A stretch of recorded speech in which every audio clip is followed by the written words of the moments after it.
Hey, Shalom. Shabbat Shalom. Shabbat Shalom. Bear with me one moment. Get myself together. I didn't want to run late.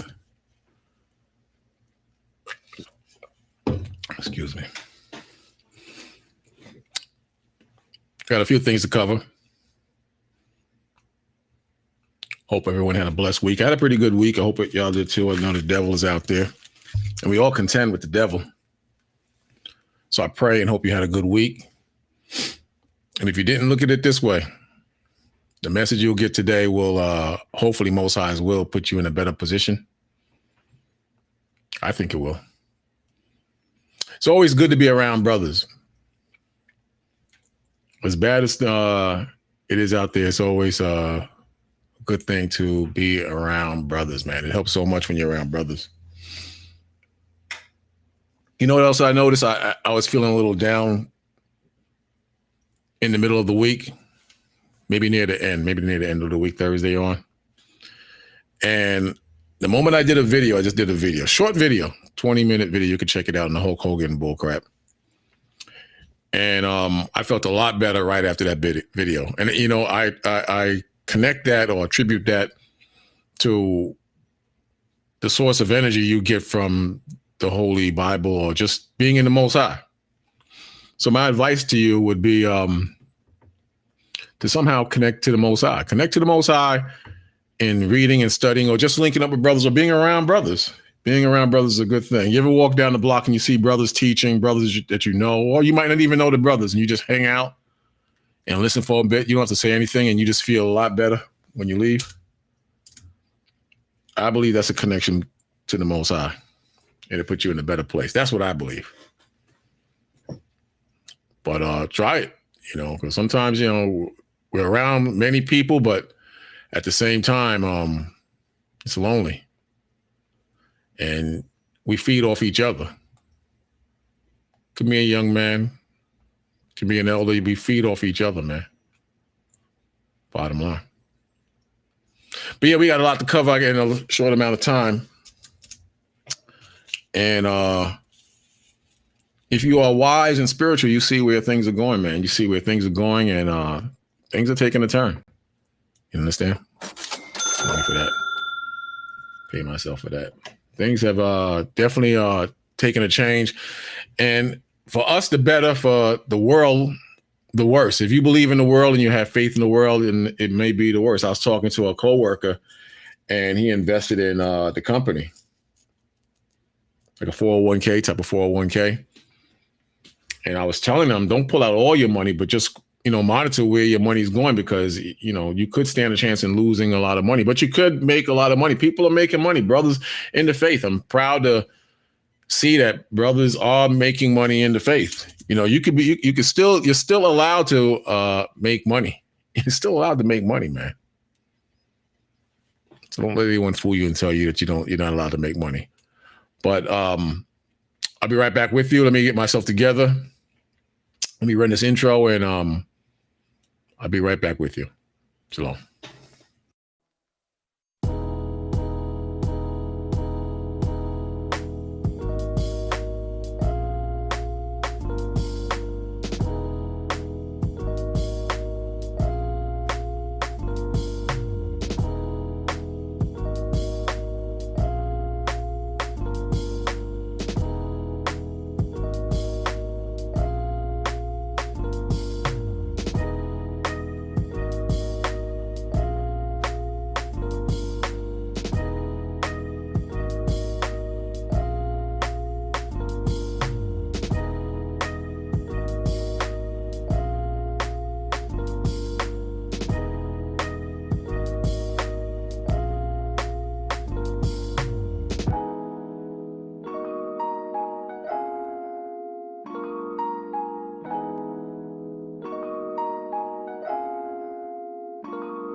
Yeah, I was following this And I will continue to follow this for a little while because, like I said yesterday, was it yesterday? Yeah, yesterday I did that video. Like I said yesterday, we're under the impression that a lot of these celebrities just love black people. We're under that impression. And that's a very dumb mind frame to be in. Because they're humans just like we're humans. And what we believe and what we see, they believe and see in certain cases the same thing. They see the same thing, man. And there's a spiritual world. There's a spiritual world where we all go to and we all serve the Most High. And I believe in the spiritual world, there is absolute truth in the spiritual world. And let's say we die today, all that truth is revealed to you, including your negative actions and where you've been wrong at. All the brothers and sisters who are in the faith who fell away from the faith, they see the truth. All the brothers and sisters who stood strong and stiffly, like it says in scripture, for the Heavenly Father, the God of Abraham, Isaac, and Jacob, at some point they see the truth. All the wicked men who became rich and filthy wealthy in this setup, they see the truth. Because let's face it, America is the new Rome. And you have a choice, as they did in Rome or as they do in Rome today and yesterday, do ye.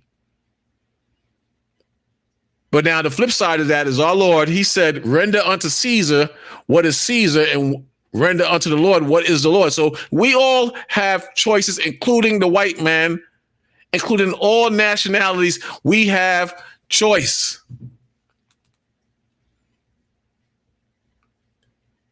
And the bittersweet is going to be when these so-called white people, so-called East Indians and Japanese, so-called whatever nationality you fall under, the bittersweet truth is when they find out that Christ and the angels and the Most High and the true servants of the Most High are people of color, their hearts are going to melt in their chest. And you know why? Because they're going to realize all the lies they have been telling on this earth to make money over black people. They're going to realize all the hate that they have committed on this earth is going to be revealed to them, and how unjust them and their people have been.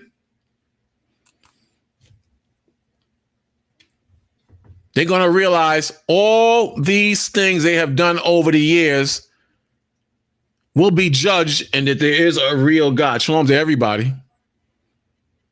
Shabbat shalom to all my brothers and sisters fighting the good fight, and focus like a laser on the faith and in the truth of the Most High. This is something to think of. There is a kingdom. And all spirits go back to the Father of all spirits, as the scripture says. Well, I lost that page. Yeah, I lost it. Everybody goes back. So lie to yourselves if you want. Deceive yourselves if you want. I saw a very interesting post. And a brother, man, you know what? I've learned over the last, I say 15 years, it doesn't matter how much knowledge you have. Any man can be a victim to the devil, including myself. If I ever go off and start teaching other doctrines, get the hell away from me. Get the hell away from me. If the Most High ever takes me out, and you have to continue, you continue without me. Because like I said, we all go to the spirits of all fathers. Tupac, Kobe Bryant, the Black Panther dude, Prince, Biggie Smalls, Aaliyah, we all go back to the spirit. So it's best for you while you are here on this earth to live in the Most High to the best of your ability in righteousness and do what's right. I was watching the movie The Kingdom of Heaven. It's one of my favorite movies. I could watch that movie over and over again. And one of the main characters was given a chance to be the head of the army of Jerusalem, or even king if he married the king's daughter. And what was put on the table is that he would have to kill a really bad man. And he rejected that position in that offer, because he said when he stood before God, he was told to him by the person or the king that was giving him this chance to rule, that you once told me that when you stand before God, you can't say a man forced me to do A, B, and C. You have choices right here on this earth. You can do right and you can do wrong, and you can repent when you do wrong, or you can remain rebellious and do evil in the spirit of the Most High.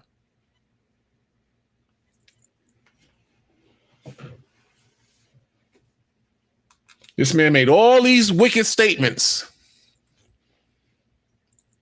All these wicked statements towards the Most High's chosen people. And this is how a lot of people feel. I mentioned this Friday.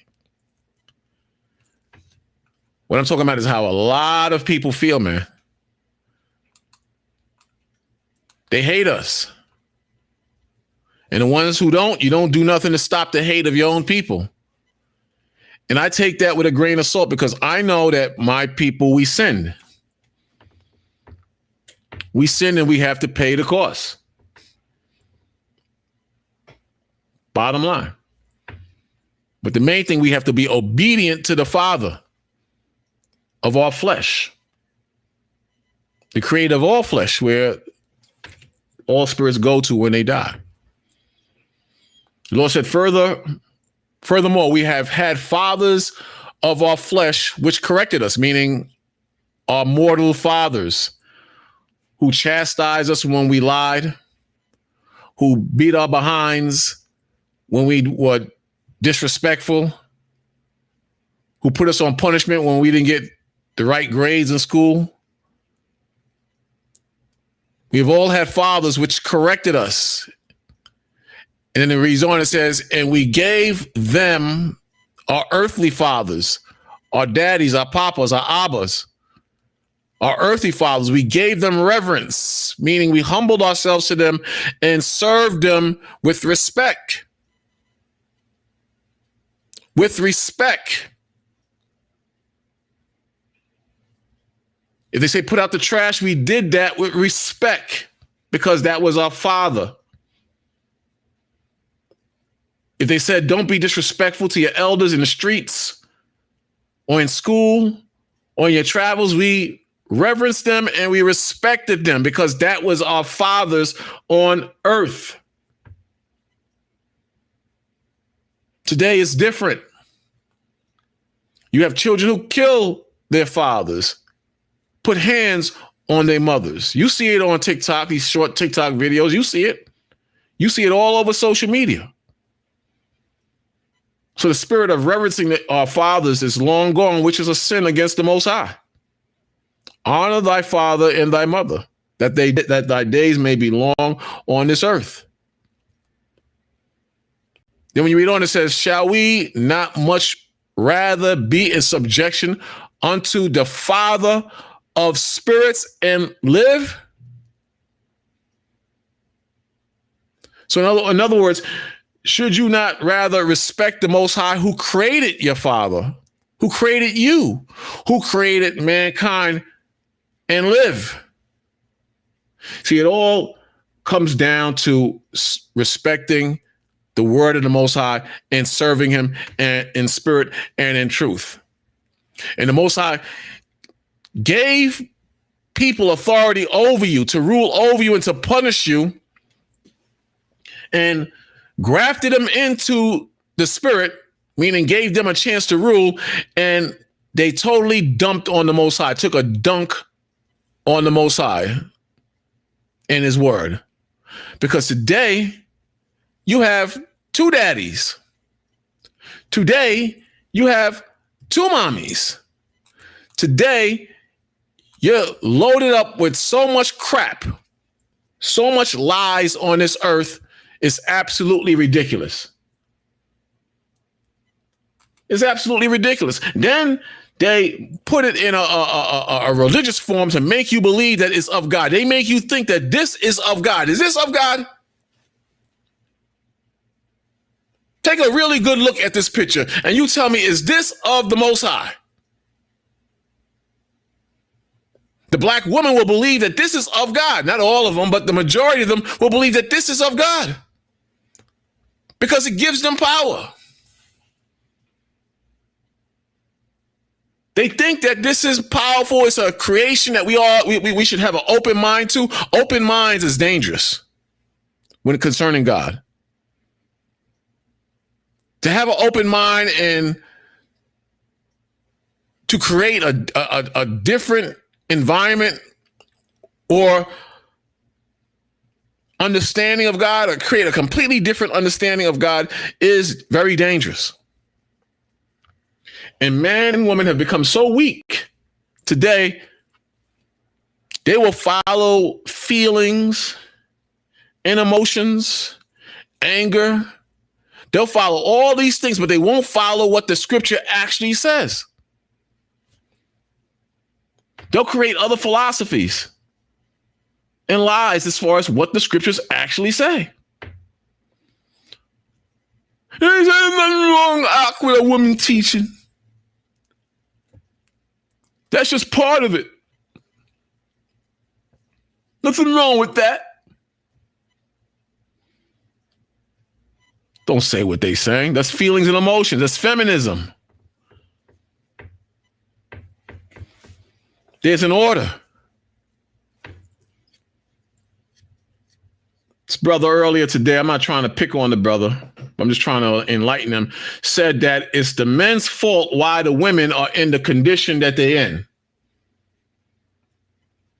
That's the dumbest thing I ever heard. I mean, I've been hearing that since 2007. You know what I'm at? It's the dumbest thing I ever heard. Because if the women can blame the men for their shortcomings on the position that they are in, and they still won't even listen, these same women will not listen, but they will blame the men for the position they're in, why can't I, by that same logic, if the woman can blame the man because he's a leader, if he can blame the man for her position that she's in today, her rebellion and her position that she's in today, her wickedness for the position that she's in because the black man dropped the ball, why can't I blame the white man for me being weak and not taking leadership over the black woman? Why can't I blame that? Blame them.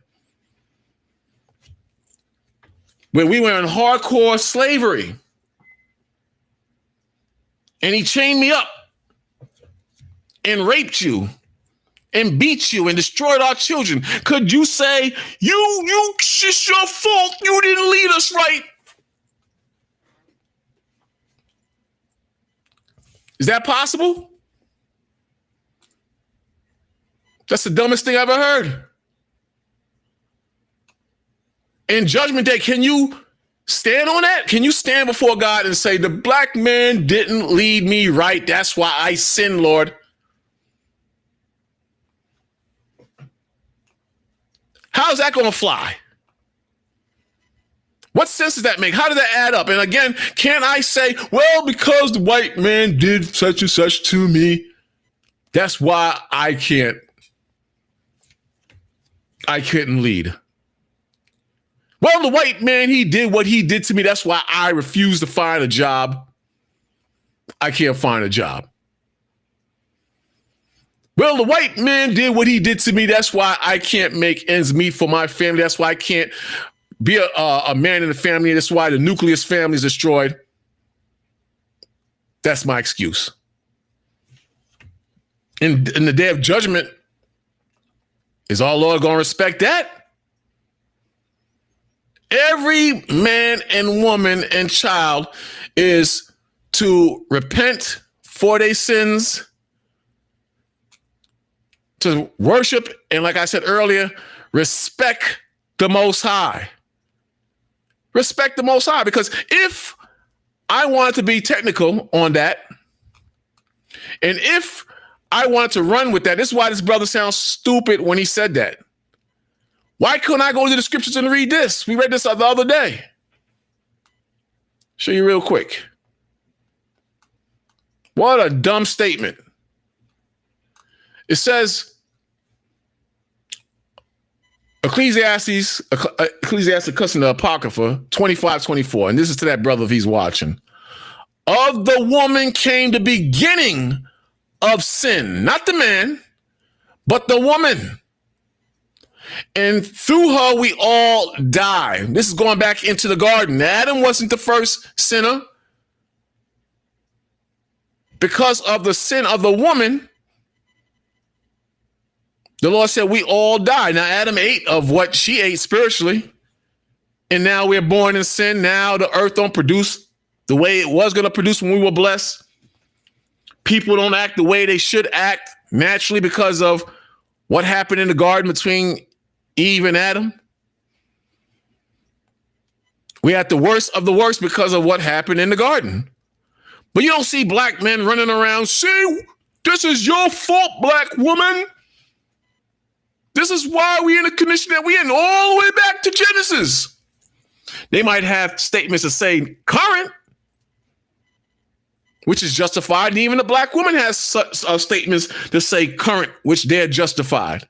I'm not going to beat up on just the black women, because black men are animals today. Not all. Black women are whores and animals today. Not all. But at the end of the day, we all got to work out our own salvation and stop the blame game. Because in the day of judgment,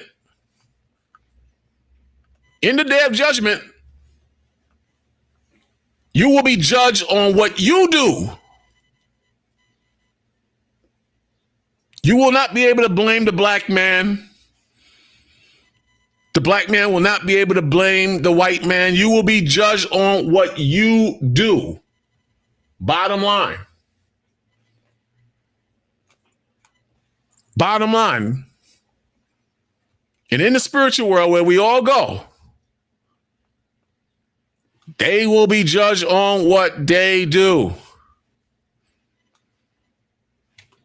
They will be judged on what they have done on this earth. Ozzy Osbourne,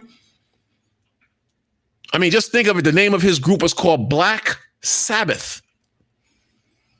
The Lord created the Sabbath day for rest. He sanctified it, and he called his group Black Sabbath. How spiritual is that? Chewed off a bird's head on stage. Was a drunk and a drug addict. And produced hits, some of which were demonic. Some are great. Listen, I'll be the first to tell you I love rock. I work out to rock. I don't work out to hip hop. I work out to hardcore rock from the early 90s to 2000. It's called Turbo Workout on XM Radio. That's all I listen to every time I hit the gym. Gets me motivated. But the point I'm making is that everybody has to meet his maker. They have to deal with what they have done on this earth, including the hoster. Look what he said. Then he somewhat apologized for it. But do you think that was totally out of his heart? He said he grew up on the N-word. His family grew up on the N-word in South Florida. So his family was like that. How do you think his neighbors were? Or what mindset do you think his neighbors were in?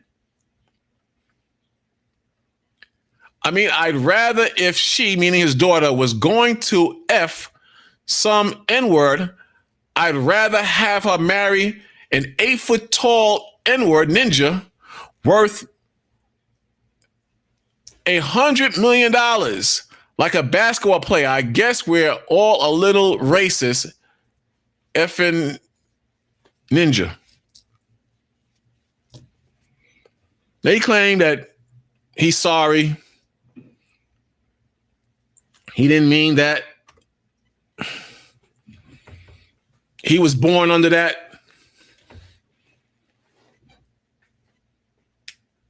You think he was really sorry? I don't think he was really sorry. I was raised, and I told you this story, in Coney Island, Brooklyn for a little while. Then I moved to Flatbush. Prior to that, I went to school in one of the most racist boroughs in Brooklyn, and that was Bensonhurst. And all these devils that would smile in my face in the lunchroom, all these devils that would smile in my face during gym, or music class, or math class, when a race riot broke out on Halloween, when a race riot broke out before the holidays, grown men with children would chase us to the F train on McDonald Avenue, right off of Avenue S, Bensonhurst, Brooklyn. And you would see the same young white kids that you played dodgeball with, ate in the lunchroom with sticks and cheering, yeah, ninja, ninja, ninja. When the weekend was over and we went back to school, heads bowed down in shame. Shame. These were supposed to be our friends. These were supposed to be our classmates. These were supposed to be fellow Americans growing up and learning the American culture and the American way. But in reality, this was the American culture. This was the reality I had to learn at 13, 14, 15 years old. My mother didn't raise me to know that this existed. I had to learn this on my own.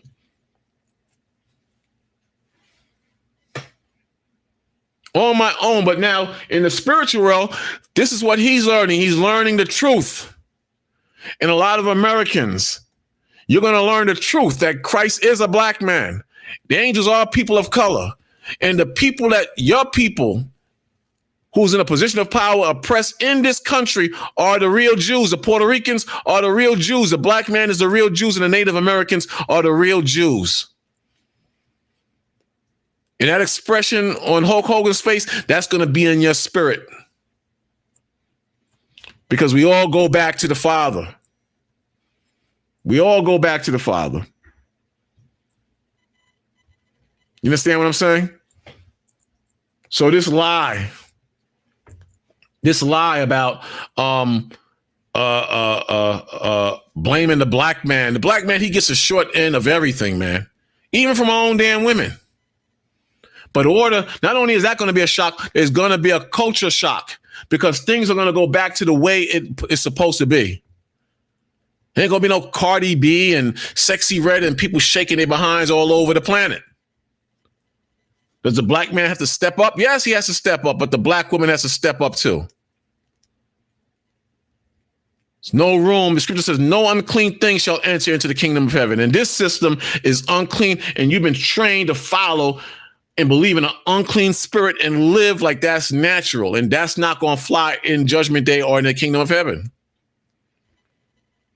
In like manner also that women adorn themselves in modest apparel with shamefacedness and sobriety, not with broidered hair or gold or pearls or costly array. Today, that's the bling bling spirit.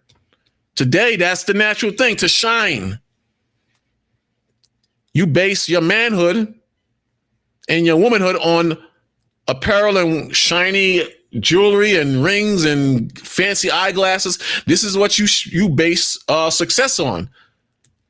Whereas the Lord says knowledge and wisdom shall be the stability of thy times. And a man should be commended on wisdom. Tells you that in the book of Hebrews.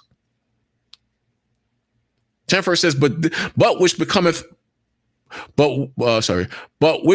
women professing godliness, which become women professing godliness with good works. What are the good works? Keeping the commandments, walking in the footsteps of who they call Christ.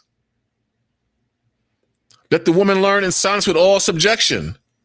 12th verse says, but I suffer not a woman to teach. What does that mean? Means she's not supposed to be in a position where she's leading a congregation. This is opposite of the Holy Spirit. That's the opposite of the Holy Spirit. But I suffer not a woman to teach, nor observe being and take authority over the man, but to be in silence. Well, that was because in that time, of course, the church of Corinth was out of order, so it was just meant and directed just at the church of Corinth. That's BS. That's BS. You don't have one example of a woman priest controlling and running men.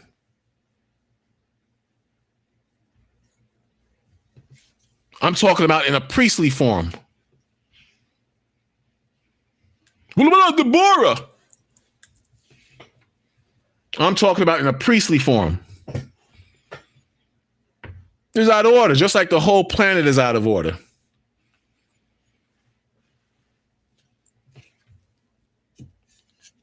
Brothers use that wishy-washy feeling to cater to the women. And I'm not attacking or banging on the women. I love the women. The ones who are in order. The ones who aren't in order, well, that's another case, man. But if you're ignorant, I can respect any man or woman if you're ignorant, but you're respectful.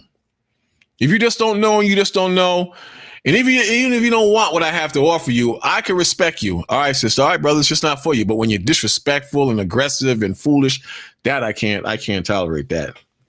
I don't even want to be around you when you're like that. You understand what I'm saying? Don't even want to be around you when you're like that. But the Most High going to do it how He does it, and everybody has to bow to the Most High because He's in control, man. And at the end of the day, we go to the Father, and we had 3 deaths of people, and they're seeing the truth now. They sing, "Oh, you're the real Israelites." Oh, I didn't know that. Yeah, you're the real Israelites. They're all seeing that now. They sing, "Who's God's chosen people?" They sing the truth.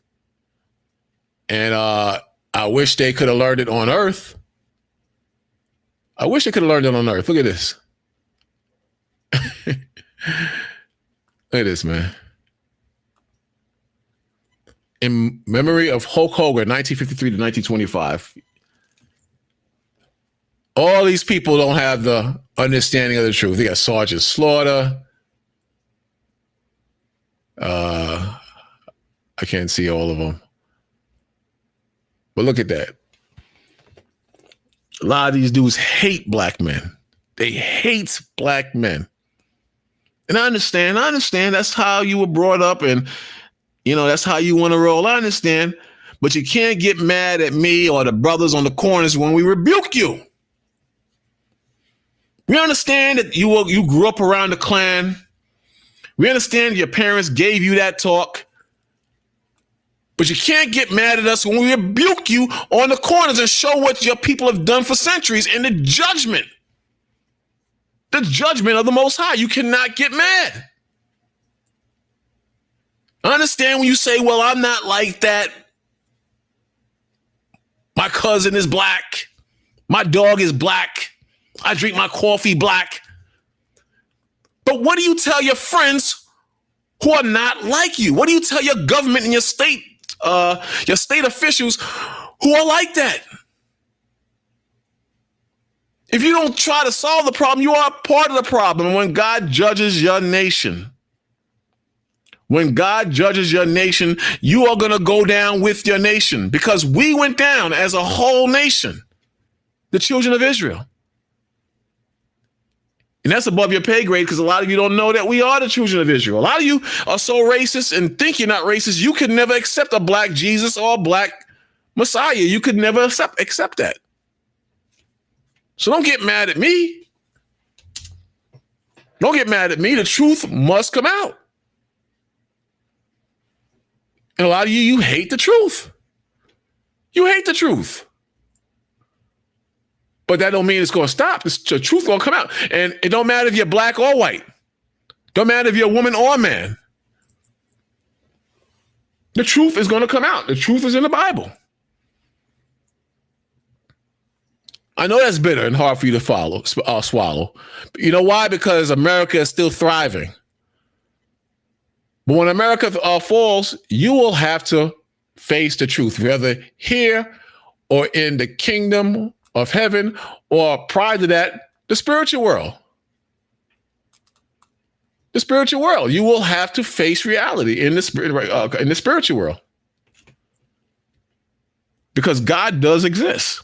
And a lot of you think that God is you, God is your money, God is Trump. A lot of you think in this capacity. But there will be a judgment day. And prior to that, when you die, you go to the Father of all spirits. This is what Hulk Hogan is saying. This is what Theo, Malcolm Jamal Warner, this is what he's saying. This is what Tupac and Biggie saying. Imagine that. Damn, we were stupid all this time. We the real Jews. Imagine that. Imagine what they're saying now. Check this out real quick. Ecclesiastes 12, verse 7, it says, then shall the dust return to the earth. Again, then shall the dust return to the earth as it was, and the spirit shall return unto God who gave it. In Genesis 2 and 7, it says what? We were created from the dust. Here it's telling you the same way the Creator created you, you're going to go right back to the Creator. You're going to go right back to the Creator. No matter what you feel or what you think, don't matter. We all go back to the Creator at some point. If you're a wicked ninja, you're going back to the Creator. The Lord going to show you how wicked you were. If you are greedy, no good, evil person, you're going to go back to the Creator. And the Most High is going to show you just how you were. Just how you were. If you was a good brother or sister, then the Most High is going to show you how good you were and you will be rewarded. That's not hard to accept. That's not hard to understand. People don't want to accept it because they don't want to change their ways. That's what it is. People don't want to change their ways. Most High says, these are the results for Ecclesiastes 12 and 7, meaning what we just read. Ecclesiastes 12 and 7 describes the physical and spiritual aspects of death. We were created as the dust. From the dust, we go back in the earth as the dust. And according to the scripture, we go back to the Father who created the dust and created us. This is describe the physical, spiritual aspects of death, stating that the body returns to the dust as it was. And the spirit returns to the Most High who gave it. Then the Most High said, fear not who can harm the body or destroy the body, but fear the one who can destroy the body and the spirit. Why does the Lord say that? Because he created both. But does man respect that? No, we started off by talking about respect. Man don't respect that. Man don't respect that. Tell me I'm lying. This verse highlights the dual nature, the double nature of human beings, composed of both a physical body and a spiritual element. Composed of both a physical body and a spiritual element, often referred to as the soul or breath of life. It emphasizes that the spirit's return to God is a consequence of God's initial bestowal of life upon humanity. So when you die, you go back to the Most High, you go back to the spiritual world. You don't go back as a ninja, a thug. You go back as the creation of the Most High. You don't go back as a whore or thought. You go back as a creation of the Most High. And all your deeds are presented before you and how you lived. Every time you walk past those camps or someone trying to convey the message of the Most High, every time you rejected it, it's revealed back to you. Hey, Shalom out.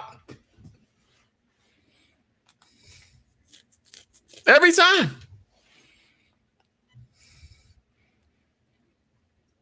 It says, today he shall be lifted up and tomorrow he shall not be found. That's right. That's very true. See, we don't respect it till it's gone. Today he shall be lifted up. Tomorrow he shall not be found, because he is returned into his dust, and his thoughts is come to nothing. That's right. That's right. So we have to respect that. See, this is when you're thinking on a spiritual level. When you're thinking like this, you don't care about no dust and the Most High and the judgment. You don't care about that. You don't care. You don't give two squats about this, man. When you're thinking like that, you don't care about that. You just care about what feels good and what you can do to get over in America and all this world. I've come to the conclusion that black people, they don't care about nothing but what they can get for free. They can get something for free, they're good with that. Not all. Not all. I'm not directing that at all. But that's just the way it is. So what should we be doing? We should be teaching our people the truth of the Most High and saying, to hell with everything, we're going to serve the Most High. We're going to serve the Most High. To hell with our brothers and sisters who refuse to hear the Most High. We'll pray for them, but we are here to serve the Most High. And the distractions, you want to avoid the distractions. You want to do your best to avoid the distractions because they're out there, and their job is to quench your spirit in the faith. Trust me, that's what it is, or trust the Most High. We're all alone, but we're around a lot of each and every one of us. In other words, we got fellow laborers in the faith, brothers and sisters. Our job is not to be like our wicked brothers and sisters. I got 10 people watching, man. Hit that like button for me. Costs nothing to hit that like button. Helps me keep going. And it helps the page, man, because there's definitely a shadow ban on the page. There's no doubt about that. These devils are so wicked, they'll do anything to stop the truth from going out and keep you in a dumb, dark state. Trust me, that's what they want. They want to keep you in a dumb, stupid, dark state. You understand? So I'm just simply trying to show you, man, that we're in a good position. Philippians 2:12, it says, wherefore, my beloved, as ye have always obeyed, not in my presence only, but now much more in my absence, work out your own salvation. This goes to the women who are blaming the men because of their positioning and their position and weakness in this captivity. The Lord said, work out your own salvation with fear and trembling. This goes out to the brothers who want to blame the white man for everything. Oh, well, the white man didn't do what he did in slavery. Our minds and conditions wouldn't have been molded into modern day slaves. You got to get the book. They took the chains off our brains and gave us Babylon. That's how they roll, man. You can't always blame the white man. You got books, you got tools to lift up your growth. I'm not saying he's not to blame, but I'm saying you can't go before the Lord and said it was the white man's fault. Isn't the Lord going to say, well, I put the white man over you and I sent prophets and teachers out there to bring you out of your condition of mental wickedness? Won't the Lord say that to you in Judgment Day? Won't he say that? You think the Most High is not saying that to Theo? You think the Most High saying, you ain't seeing that Bill Cosby down there touching women? You don't see all the people that you were in the Cosby Show being wicked? Are they listening to the laws, statutes, and commandments? Theo, that wicked demon Hulk Hogan, you don't see what he's doing? And Ozzy, you are a drug addict, drunk demon. You think the Most High is not confronting them on their wicked deeds? You got to see this. We all had chances to see the Most High and what he's about. We all had chances to correct ourselves in our wickedness and didn't. I know plenty of sins I could have corrected myself within if I would have got myself right. Plenty. But I chose to do the wrong thing. I chose to be wicked. Luckily this time, and I got myself right in a lot of things I shouldn't have been doing. I got myself right. And I got a chance to serve the Most High the right way and get myself right.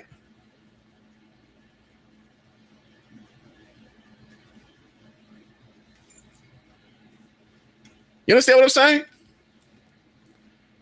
We all have a chance to be right in the Most High. Every one of us, there's no excuse. You know what you did the other day.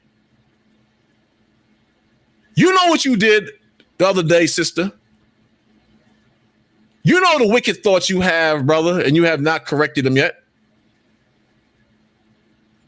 You know you still watching porn on the low. You know you lied the other day, sister.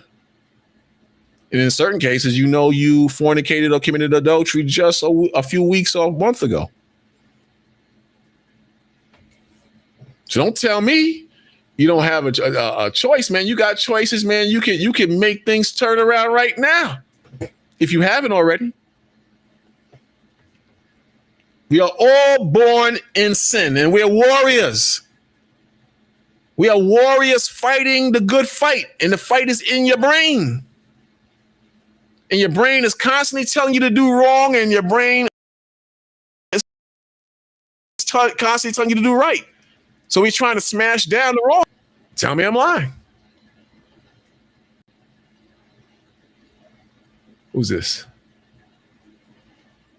Yeah, all's well, brother. Fighting that good fight. Fighting that good fight, brother. Oh, he's here? Can you hear me out? Khan, shalom, brother. You can hear me? Yeah. I thought you was gonna be out. Yeah. I am out, man. Salakia, I haven't got my whole all my stuff, man. It's good, man. Yeah. You guys have some time off too, man, to get yourself set up right. It's better to take some time off than permanently be out. I saw a video, man. It was so sad, but I knew it was gonna come, man. I ain't gonna be too detailed or cleared, but sometimes brothers give up and don't appear that they give up. Sometimes brothers throw in the towel and they don't appear that they throw in the towel. And I pray brothers get themselves together all around, man. So somebody else is coming in. Hold up. Oh, he came off. I don't know what you just said. It kicked me out and put me back in. Yeah, I got you in now. Can you hear me? Khan, what you were saying? No, I said it was sad because certain brothers, they give up, but they so prideful they come off as though they haven't given up.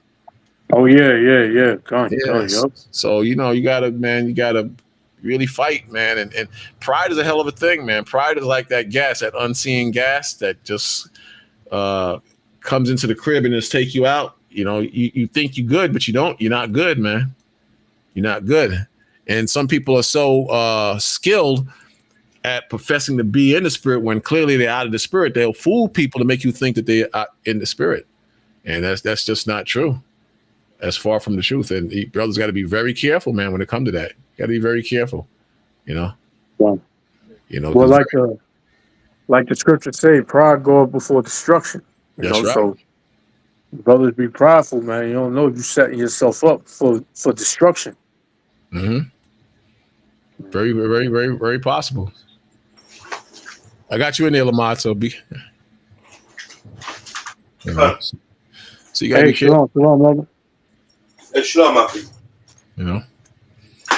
But I was telling him how he's got all these people. They're in the spiritual world and they're receiving the truth. And as wicked as they were on the earth, and evil as they were on the earth, now they know who the real Israelites are. They know that the Bible is real. They know that who they call Christ is real. And they know that the Israelites, Christ, and the Most High are people of color. Well, the Most High is says a man, but now they know, and now they can't deny it now. So when you go up in that spiritual world, you go to the Father of lights and the Father of spirit. You know, okay. And it didn't have to be that way, but through the riches and the money you get, it blinds you. Scripture says a gift destroyed the heart, and it's true. You start to be, sometimes we, I pray to the Most High, he hits me off with the lottery or something like that. But then I question, do I really want that? Maybe I might go off. Maybe I won't go off. Yep. And I reason that thing in my mind daily. Will this make me go off? And you gotta consider those things. I was talking to a sister one time, and I was telling her that in the entertainment world, a lot of women are not going to give that up. They're not going to give that up because they're getting good money. And she was like, well, if it was going to make a whore out of me, I just walk away. I said, man, you sound like a fool, because, it's possible you could do that. But you know how hard it is to walk away from that money? Especially if they whore you out and then you have to go back to the ghettos and go back to go back to humbling beginnings. You know how hard that is? And that's how it is with a lot of people in positions that they're in. When they lose a certain level or height, it's very difficult to start at the bottom. Like I was arguing with a brother, and our elders who fell off, I was saying it's a hard load to carry, but they got to start from the bottom because they did so much evil to the men that was under them, and they've been out so long. It's very difficult to climb back up that ladder. But if you knew and stood before the Most High, and he said, why didn't you get back up and put your hand on the plow? What are you going to say? Well, this man did that to me, and this sister did that to me. Most High ain't going to hear that. Most High is not going to hear that, especially if the hardcore prophets was beaten, hung upside down, thrown in pits, just totally destroyed, and they kept moving on. You crying because someone said something to you, and now you don't want to serve the Most High anymore, and that's where the pride kicks in. Yeah. You know. Yeah, brother. Yeah, and the money, that's like the end of it all, because like you said, a lot of these things that these celebrities and Jake in general do for that money, the money is pretty much keeping them sane, because they can do certain things. They can move around, they can buy things, take care of their family. But like you said, when that money dries up, or this devil blackmail you, tell you if you say anything or whatever, we're gonna strip you of this money. And in some cases, yeah, Jake he just loses it. The brother dropped off, but I know what he was gonna say, because if they secretly got you or record you, doing some unseen act, it's hard to back to the Mount High, man. Yeah, they got you. Yeah, they got you, man. And that's how the system really works, man. That's how it works. You think it don't work that way. See, we don't know the total ins and outs of the system, but that's how it works. Look at Obama. He got immunity.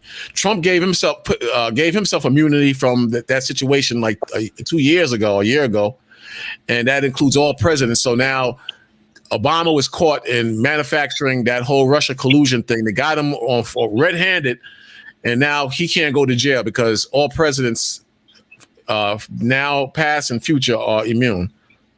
So he's going to get a pass because it's crooked. The whole thing is a lie.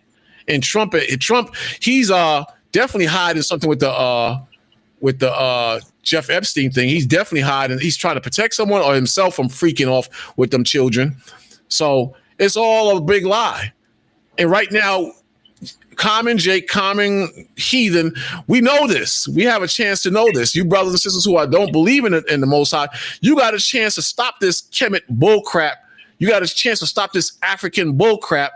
You got a chance to stop chasing this money in the system and just serve the Most High first, then get yourself right with the Most High, not become an American demon. You got a chance to do all these things before you die now and it's revealed to you the truth, or before Judgment Day comes and everything is destroyed and the Most High reveal the truth to you. You got a chance. But these Negroes, a lot of them ain't going to do that, man. A lot of them is not going to do that because they don't believe in the Most High. They don't believe that this thing is going to change. They don't believe that. Let me read this real quick and I'll let one of y'all come in. Okay, let the brother back in. It says in Philippians 2:12, it says, "Wherefore, my beloved, as ye have always obeyed, not in my presence only, but now much more." See, Paul was telling the brothers back then, and our forefathers would want us to notice too. It says, "But now much more in my absence, work out your own salvation with fear and trembling. For it is the Most High for it is the Most High which worketh in you both to will and do for his good pleasure. Do all things without murmuring and disputing," which is true, "that ye may be blameless and harmless, the sons of the Most High without rebuke, in the midst of a crooked and perverse nation, among whom ye shine as lights in the world, holding forth the word of life," meaning this truth, this Bible, "holding forth the word of life, that I may rejoice in the day of Christ," meaning Judgment Day, "that I may have not run in vain, neither labored in vain." So we today don't want to do all this work in vain and face judgment in Judgment Day. But the point is, you're going to stand before the Lord and we all going to be judged. And there's going to be no excuses in that day for the black man, the black woman, or the heathen, or the devil. It's not going to be an excuse in that time. We all gotta deal in the Most High the right way. He's here. It's all right. You probably got a bad connection, man. Got a bad connection. You want to say something about it? No, I was saying, Yashar is, I think he's that bad. His connection is like, he's not getting no signal. Yeah, I just saw his post. You understand? So, hell of a thing, man. So, just keep that in mind. Just wanted y'all to keep that in mind, man, because we all gonna be judged, man, and we gotta be right in the Most High, and we gotta watch out for pride, man. Watch out for pride, because and the trickery. Because now they're saying the economy is doing well and the economy is bouncing back, but at the same time, there's layoffs. So what is it? Is it really as thriving as the government is saying, or is it really just a lie? I think it's both. Check it out. Into office, there was a widespread anxiety that his economic program of tariffs and tax cuts would be bad for the American economy. Economists warned that his tariffs would push up inflation and slow down the economy, while his tax cuts would make the American tax system even more aggressive, while putting a potentially lethal strain on America's public finances. However, while there was some turmoil early on, in recent months the American economy seems to have stabilized and has actually been looking pretty strong, at least by international standards. So now, what should we believe? I think that, like I said, and I mean, this brother, we go back and forth on this all the time. I tell them, get your money up. Get your money up, or get your spirituality up above all things. Get your money up, or get the law, statutes, and commandments up above all things. Get your money up, or get Christ up above all things. In other words, use the system, but don't abuse yourself in the system like it says in the scriptures. Get every penny you can get and use it to serve the Most High and to make yourself comfortable while serving the Most High, if that's the Most High's will. Enjoy the fruits of your labor. The Most High says, we shall eat, but they shall starve. So do whatever you can to make certain adjustments so you won't fall to the wayside while serving the Most High. That's what that's my belief. Maybe I'm wrong. Maybe I'm wrong. You understand? But if the Most High blesses you with finances to the point where you can have things in your possession and serve the Most High and it don't affect you, you should do that. You should do that because the Most High has given some of us gifts and blessings and rewards for what we are doing here on the earth. You got brothers in other camps and other schools. They are laboring and doing great things relating to the Most High. You got sisters who are doing great things above their counterparts that's in the world in reference to doing great things in the spirit of the Most High. It's possible to serve the Most High and do great things in this kingdom, and the Most High bless you. It's very possible. So don't let nobody make you feel guilty because the Most High has blessed you. Do not let anyone make you feel guilty about that. Do what you need to do in the Most High. What's that? There's a plenty of that in Israel, you know. If you have a nice car or so forth, and, you know, you'll have something that's, you know, keep you going or so forth, you know, you don't know how hard a brother worked to have a good car, a nice car, you know what I'm saying? Or a nice house or so forth. You know, we always come with this negativity, the brothers in the world and so forth, you know, but because I see plenty of that in Israel, man. Yeah, man. A lot of jealousy. I mean, you could do the same thing brothers working. You got brother work 6 days a week, sometimes 14, 15 hours a day, which is crazy, you know? Mm-hmm. I mean, I used to put in these hours, but it started affecting my health. But at the same time, man, you know, brother has something good going, you know, good marriage, children acting appropriately, you know what I mean? Their children acting up and other brother get jealous of other brothers, you know, brother have a good wife in Israel. And first thing brother will say, well, man, you know, she's praying like so righteous. You got a lot of brothers have good women in Israel doing the right thing, you know what I'm saying? You know, because brothers so into or wicked Eve is, but you got a lot of these sisters out there way more far better than brothers, man. Mm-hmm. You know, so we have to come out of this wicked jealousy things. Brothers succeed in doing good, have a good wife, children, doing good, have a good job, you know, making it pretty good, you know, financially, and you're not doing it. You're supposed to lead as example to do the same thing, you know what I mean? Follow, you know, so show other brother, listen, you know, we could do the same thing, you know. Just find all you have to do, man. Just try to pray more to the Most High, man. You pray the Most High will send you a good woman, you know what I'm saying? Mm-hmm. But if you're not doing good, the Most High, Satan will send you a wicked Eve. And that's when you're going to have problems. You know, you got a lot of sisters and brothers doing good out there, man. Good marriage and so forth, you know what I'm saying? So that's what I've seen going on in Israel, man. You know, brother get jealous of other brothers and so forth. Many times I've seen that all the time. Brother talk to me about how his brother think his wife is all that. Nah, man, you can't do that.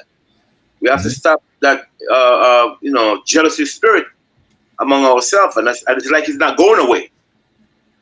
It's not going to go away because money is always a thing in Israel and the world. Right. You understand? So, you know, you're going to have a lot of elaborate schemes to get money from other brothers and make money. You know, it's always like that. So yeah. You got it. You know, you just got to look for it and be wise and not get caught up in that same spirit. Yeah, bad behavior spirit. Yeah. You know, but I'll bring the brother back in. I was watching this documentary. It's called the Conquest of the Spaniard, right? The what? Conquest of the Spaniard? Yeah. Yeah. Okay. It's a very good documentary. So that if you know those brothers from Chemists watch those documentaries, they would see that this Bible is real, man. You know what I'm saying? Everything the word of the Heavenly Father said, man, is so real because they if you see how they murdered the Indians and the rest of the Northern Kingdom, it's so sad, you know, because majority brothers and sisters, they just look at us if the tribe of Judah just is the main tribe that goes through all the affliction that the Bible spoke about. That's not true. All the tribe went to the same agenda. There's a book here like brother to try to get, and sisters, if you go get a copy of these books, man, these are some very good books that can link up with the Bible and so forth. And if you could see it right here, it's called, I don't know if you could widen the screen so they could see the title and so forth. This is the name of the book right here. It's called The Conquistador. And we're gonna go in the Bible, show exactly what this book is teaching about. Also, okay, the guy's name is Buddy Livy, a so-called Jew, right? Excellent book, very good book. To all brothers and sisters should get this book. And it's going to link up with Revelation chapter 6 and the book of Zechariah chapter 6. Okay, we're gonna go over there just now. All right, there's another book here called The Destruction of the Indians. Excellent book, huh? Is that Time Life? Yes. No. It's called A Brief Account of the Destruction of the Indies. Mm-hmm. Okay. By Bartholomew de las Casas. Excellent book. Excellent book. Right? There's another one I would like brother to get also. It's called slack it, please. 1 second. It's called The American Holocaust. Excellent book. I think it's Gad. I'm not mistaken. Don't take me for a quote. Put this book together. It's called American Holocaust. Right? Excellent And book. that's for Jake. That's for Jake saying that. Oh, you. Keep knocking him out, man. Hold on. Yeah, that's Esau doing that, man. Wicked devil. Another book here, The History of the Indies of New Spain. The New Spain is placed like the Dominican Republic when it comes to. They call it New Spain. By Fray Diego Duran. A lot of these guys was among the Indians. All the chaos the Indian they went through. Excellent book. I have a lot more, but these are the 4 main books to read, man. Okay. Now we're gonna go into the book of Start with the Spanish one first. Let's look interesting. Which one? This one right here? Yeah. Let me pull that up again. This one? No, the other one. The other one. Black one. Yeah, because these a lot of Hispanics need to learn this. I mean, unless you had a pattern that you set it up already, it's all right. It's more like you guys set up these things. They need to listen to that, man, because they just ridiculous, man. Excellent book. Cause you have a lot of people out there, man, are saying that the Indian, they're not Israel. You'll be dumb and stupid to believe that crap. They're saying some of them. They saying that Hispanics are Japhet. That's what they're saying. A lot of them. Yeah, we're the proof at. Them people sick. First of all, Hispanics do not migrate off of Europe. Japhet is European land. One more. This right here is called The Trail of Tears. That's Gad, right? That's another book. Huh? That's Gad, right? Trail of Tears. It's Gad. Trail of Tears is Gad, or that's just the name of the book? Yeah, it's a book, Gad. The Trail of Tears. Mm-hmm. Yeah. And excellent book by the name of the author John Ely. Trail of Tears. Okay, Trail of Tears, and the subtitle is called The Rise and Fall of the Cherokee Nation. Excellent book, right? And it shows you how it's going to link up with the Bible. Let's go into Yeshua came back. Nah, he's Oh, he's out. Okay, we're going to go to a book of Zechariah chapter 6 for a minute, and then we're going to go to Revelation. Because because you got a lot of, dumb, stupid Jake out there teaching, and one of them a group called the Israelite group teaching that the American Indian and the other tribe are not Israel. But these guys are so, it's like their story is so old as a shame. Okay, we're gonna go to Zechariah chapter 6. Let's make sure it's the right chapter. It's the book of Zechariah about the 4 horsemen. Because remember the Mosai, matter of fact, let's get first we're gonna get to Revelation 6:1 first. But 1 second. Revelation 6:1. Yeah, where it said, "I made it signified by his angel." Hold on. Yeah, 6:1. Revelation 6. I don't know what the Bibles keep dropping off. I don't know why.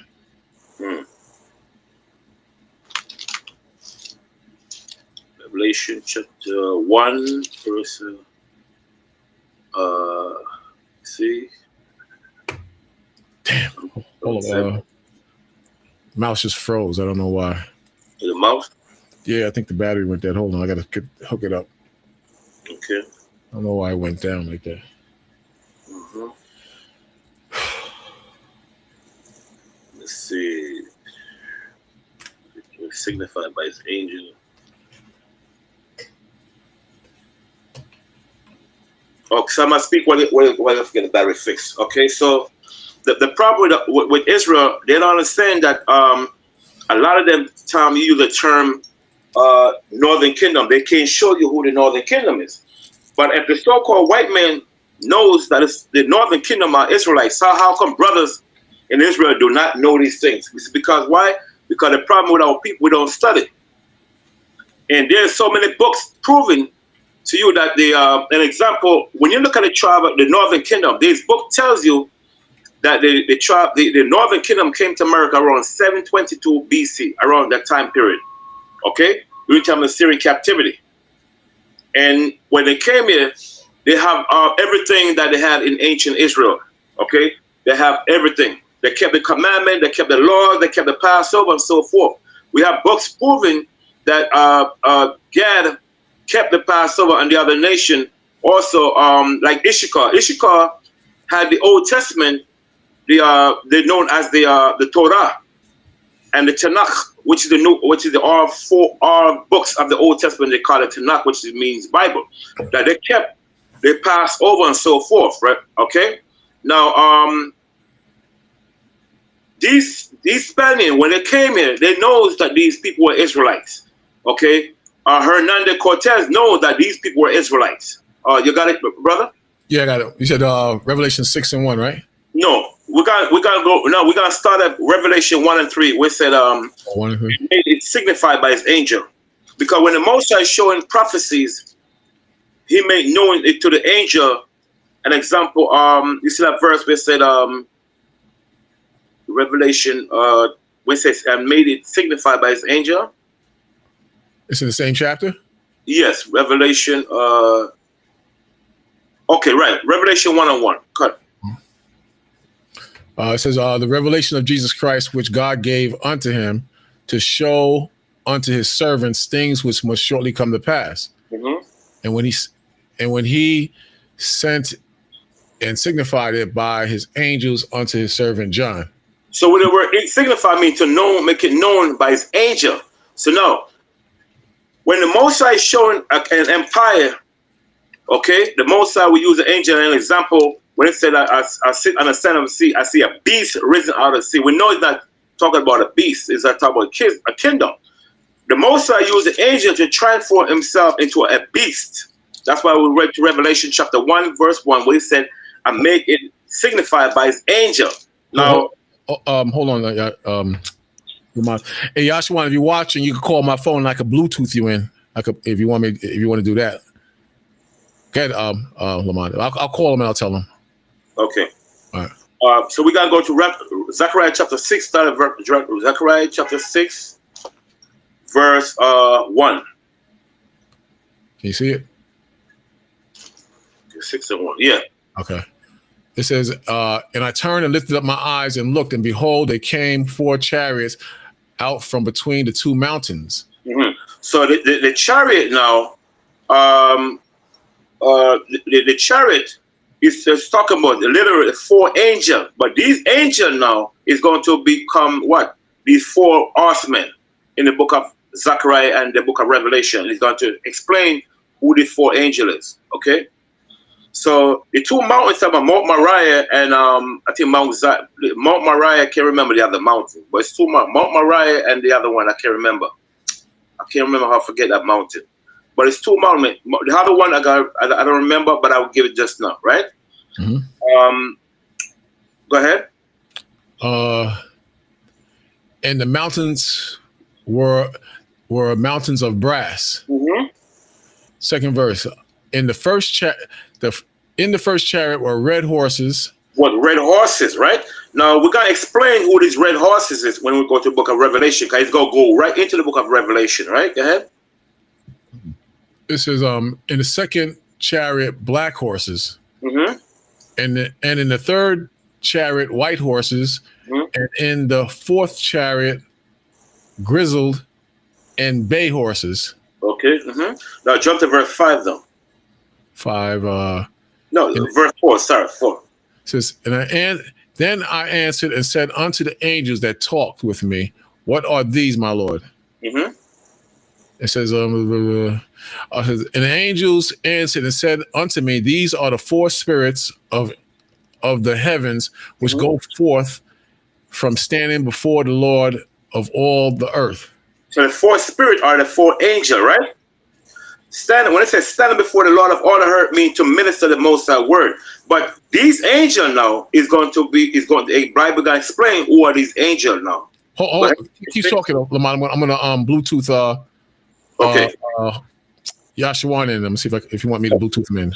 Right. So the Most High, what the Most High is doing, the Most High is showing, using the angel to transfer himself into these four horsemen in the book of Revelation. Okay. So we know it's not a little talk about horse. It's talking about four empire, like not empire, but these four horsemen we know is going to be Esau, and then we got to explain who the rest is in the book of Revelation. Okay. I'm back.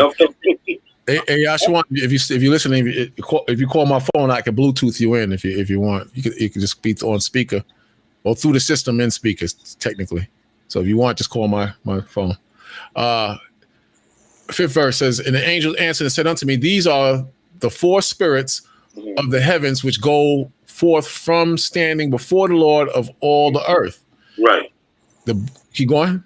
Yes. Says the black horse which are therein go forth into the north country, and the white go forth after them, and the reds will go forth toward the south country. Okay, so now the black horse which are therein go forth into the north country, right? The north country is talk about America. Zechariah chapter 2, 6 and 7 tell you that, right? And the white horse go after them, right? And who sits on the white horse? Yahweh Shai Christ. We're gonna go in Revelation and prove it, right? And then it said, and grizzly go forth towards the north, the southern country. Who did the grizzly horse represent? Represent what? The pale horse. The south country is talking about South America. And we got books to prove that. We got books talking about what we call the history of the Bible by John Emerson. Okay? John Emerson tells you that South country represents South America, where the Spaniards came from. Spain and so forth, right? Now, excuse me, we say go forth toward the South country, which is South America, where the Northern Kingdom, they mainly at. Okay? Now, let's get the book of Revelation now. We're going to start book of Revelation chapter 6 now. This is going to go into the history of these books I just show forth the brothers and sisters to get, because this book goes directly to what we're talking about. Hold on one second. To Revelation 6, let's start at verse 1. Let me get a chance. Yo, keep throwing my Bible. Right here. Hold on. Okay, Revelations. Oh, you don't want 1 and 1 no more. You want 6 and 1, right? Yeah, chapter 6. We went to Revelation 1-on-1 just to let the audience know when the Bible said to signify angel by angel, when the Most High God make known, use metaphor, use the term beast or fowl or whatever. They use the angel to transfer himself into that, that topic like beast or a fowl. The Most High use the angel to transfer himself to a fowl and so forth. I'm just using an example. So Revelations 6 and what verse? 1? Yeah. Says, and I saw when the Lamb opened one seal, and I heard as it were the noise of thunder, and one of the four beasts saying, come and see. And I saw and behold a white horse, and he that sat on him had a bow. And the white horse represents Yahweh Shai. To prove that, get Revelation 19:11.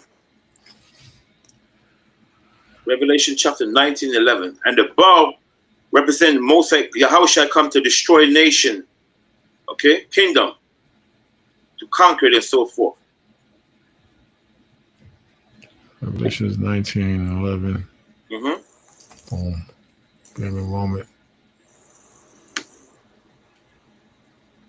There you go. And it says, Revelation 19, verse 11.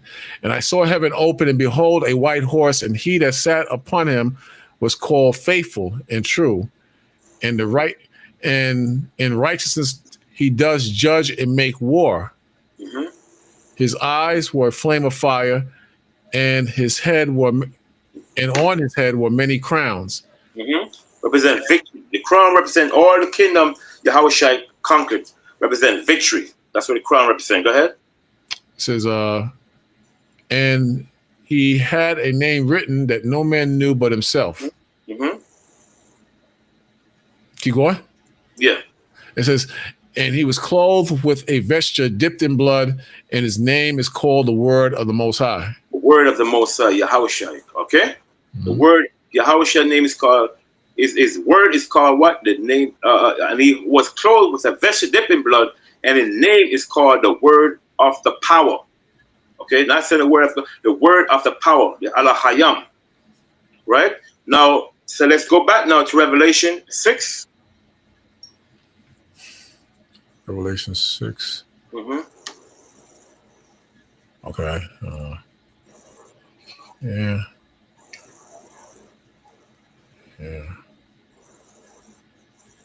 Won't let me go in. Hold on. Oh, there you go. Okay. 6 and I forgot what verse that was in. Start at verse 2 again. 2, it says, and I saw and behold a white horse, and he that sat on him had a bow, and a crown was given unto him, and he went forth conquering. He went forth conquering and to conquer. And when he had opened the second seal, I heard a second beast saying, come and see. 4th verse. And there went out another horse that was red, and power was given to him that sat thereon to take peace from the earth. Right. So when it said, and when he had opened the second seal, I heard the second beast say, come and see. And there went another horse that was red. We know that's talking about Esau.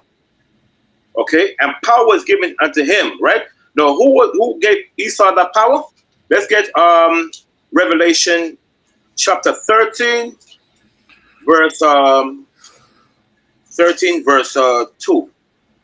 Revelation chapter 13, verse 2. Right, let me see. Revelation 13 and 2.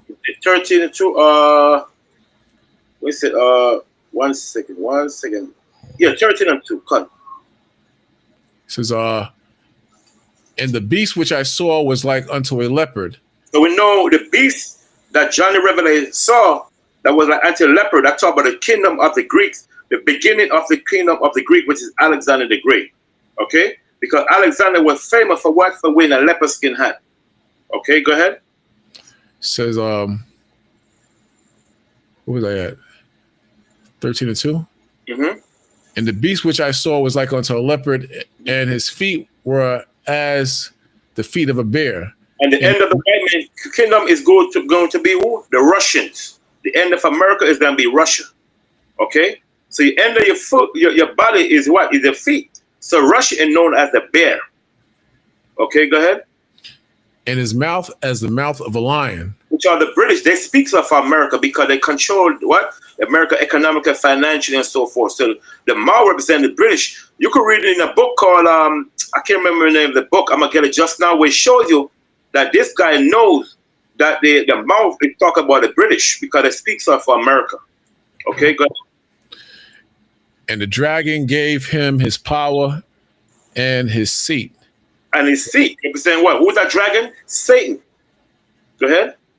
And great authority. Great authority means with great rulership, right? Now let's go back to Revelation chapter 6 now, and verse 2 again. Is it 2 where it said the red? Let's see. Was it 2? Or we just get Revelation?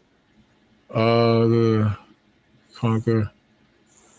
No, we went past that. We went into 4. It says 4. Right? It says, and they went out another horse that was red, and power was given unto him that sat thereon to take peace from the earth. And we know take peace on the earth. Esau is the main one do that. So we know ain't no damn red horse taking peace on the earth. That's some of the so-called white men. When he goes, they conquer nation and set up puppet government and then cause chaos among the people. We don't have to explain that, you know, because we already know brothers already, sisters already know these things. But we don't Revelation to show you about the four how they came and destroyed the Northern Kingdom and so forth. You know, Like we no, so I was watching a video with Haiti, with the gangs in Haiti, and they got these fancy guns, like big guns, like M16s and AKs. Where they get that from the white man. Yeah. You know, same thing in Africa. Same thing in Jamaica. Remember when the shower pastor was set up in the 1970s? Man, Henry Kissinger, the small hat, went to Jamaica and destroyed Jamaica and set up and tell Edward Seaga that Jamaican farmers are no longer supposed to be producing fruits or crops. They're supposed to buy American food product. So all the farmers they got messed up. Some of them they didn't have anything. Some of them even committed suicide because they couldn't, survive anymore. So they were pushing America big ship of U.S. What do you call it? Canned food and so forth, filled with sodium and so forth. So the people that didn't want to eat that stuff. So a lot of them ended up dying for starvation because they refused to eat that stuff.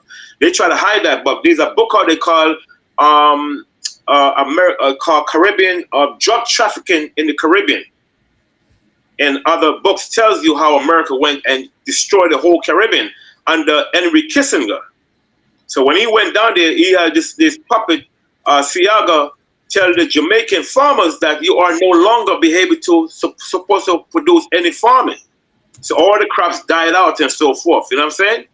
So they have to end up buying American food product. Now, if you look at Jamaica today as 2025 on the Greco-Roman calendar, a lot of these people in Jamaica have cancer, they have diabetes, they have all the sickness that's in America today is in the Caribbean right now, as we speak, right?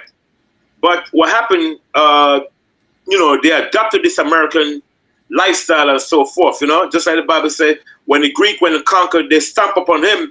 In other words, not only that the Greek destroyed the nation, in other words, the nation starts taking on the Greek philosophies and ideology and so forth. You see, that Jamaica doing the same thing today. The people that are hard to cook in Jamaica, everybody into this damn microwave food and stuff because they adapt the beast custom, the Western custom, and they eat food that the Europe banned, like high fructose corn syrup. They're not selling that stuff in Europe. Pepsi, they don't want Pepsi in Europe. Right. Because what happened, they know it's killing their people. This thing called Red Bull, they banned Red Bull in Europe. In Jamaica, they're not doing that because a lot of people in Jamaica, a lot of them, they don't have enough sense to say, well, we don't want these things in our country. So they drink these things and it tastes good to them because I think Red Bull have 50%, 55% sugar, something like that. If I'm not mistaken, don't quote me on that. 55% sugar, and it's not brown sugar, it's white sugar. Right. And high fructose corn syrup. So that's another deadly stuff that was invented by the Chinese, but they give it to America. They were about to dispose it, but America ended up saying, no, we take it. Because the Chinese realized that the damn thing is killing their people off. So America take the high fructose corn syrup and put it in and put it in the food manufacture, food, supply and so forth by the approval of FDA, because FDA they're making money from the food manufacturer by giving the food manufacturer approval to put chemical in the food. Not to jump on the subject, just an example, Okay. But is that the book you're talking about? There? Which one? It's not sharing. Let me see. Yes, that's it. Kun. Yeah. Oh. Yeah, Kun. That's it. Yeah. Drug trafficking in the Caribbean. A lot of brothers should read that book. You know what I'm saying? They banned it at one time, but they brought it back. And they'll have some other books here where it shows you how America they send all these majority of these Caribbean countries, they have slightly putting chemical in the food like red and so forth, because a lot of Spanish country they have a lot of cancer because a lot of Spanish country they use this thing called Sazon, Sazon, and that thing had dye in it, red in it, and yellow. And that's what people put in their food. That's why a lot of the Northern Kingdom, I don't buy it from the restaurant no more because a lot of the food full of nothing but Sazon. That's another deadly food seasoning. It's not good. It says high fructose corn syrup is a sweetener derived from cornstarch through a process that converts some of its glucose into fructose. Mm-hmm. It says it's widely used in the food industry as a cheaper alternative. See how these devils are? As a cheaper alternative to sucrose table sugar, while both sucrose and HFCS contains fructose. Some research suggests that HFCS, which is the fructose corn syrup, might be metabolized slightly different, potentially contributing to health issues like fatty liver disease and insulin resistance. So this stuff kills you, man. Mm-hmm. This stuff kills you, you know. So you don't want to mess with it. But these devils will do anything. And they don't eat this garbage. Funny. They don't eat this garbage. They don't eat this at all, man. You know, so you got to be very careful what the hell you're doing with yourselves, man, because these devils, they'll do anything for a profit, man. They'll do anything for a profit, and that's what they're about, making that money, man. So please. Google this book called Food That Harm, Foods That Heal. Okay, let me get this off. Okay, and it said right here, said Sazon often contain artificial color like red 40 and yellow 5, which can potentially link to potential health issues, including behavioral problems, cancer. You sometimes you see children acting crazy, having bad behavior problem is a toxin that's in the food. You see? It's called Food That Harm, Food That Heal. Let me get. Let me see. It's a book, right? Yes, sir. Okay, I think this is it right here. Let me see. Yeah, I got it right. Mm-hmm. Let me see. Hold on. Place. Food that harms. Yeah.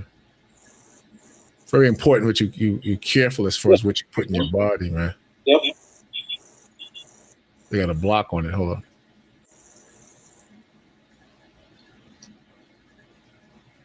Yeah, they blocking it. Hold on a second. Let me see if I can get away around this block. See, they're blocking it. I can't see it, man. They slick. Yeah. They want me to buy the book. Oh, let me see if I can get around it. Yeah. Right there. Yeah. So they keep blocking it. Yeah, right. Let me see if I can find another one. You might find it on Amazon. You see. But it usually take me right to there, and it offer me Amazon. But they keep trying. Oh, here, I got it. See, I got it. All right. Right there, that one. You can see it. Yes, sir. Yep. Right. Excellent book. The book about what? $10 now. You can get it for $4.99 on eBay. Same book. Yeah. About $9.09 on thrift books. Excellent books, man. Let me see how much is it on eBay. I mean, $5 on a soft cover look like $5.30 on Amazon. Yeah, I always get the hardcover. Much. It says the first edition of Foods That Harm, Foods That Heal changed the way we view food and its impact on our bodies. More than 7 million copies of the book have been sold worldwide since then. Mm-hmm. And interesting. I guarantee it, priest. A majority of people buy those books. Guess what? European, Edomite. Oh yeah.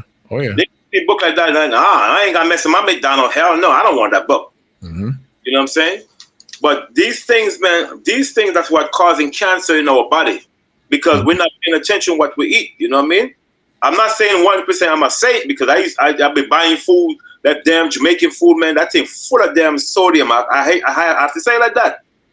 Yeah, but people think that because it's food from the Caribbean is healthy. That's not true. All that roti and bust up shots and the Florey, that stuff ain't good for you, man. That stuff is loaded with fats and salt. I mean, I'll eat it.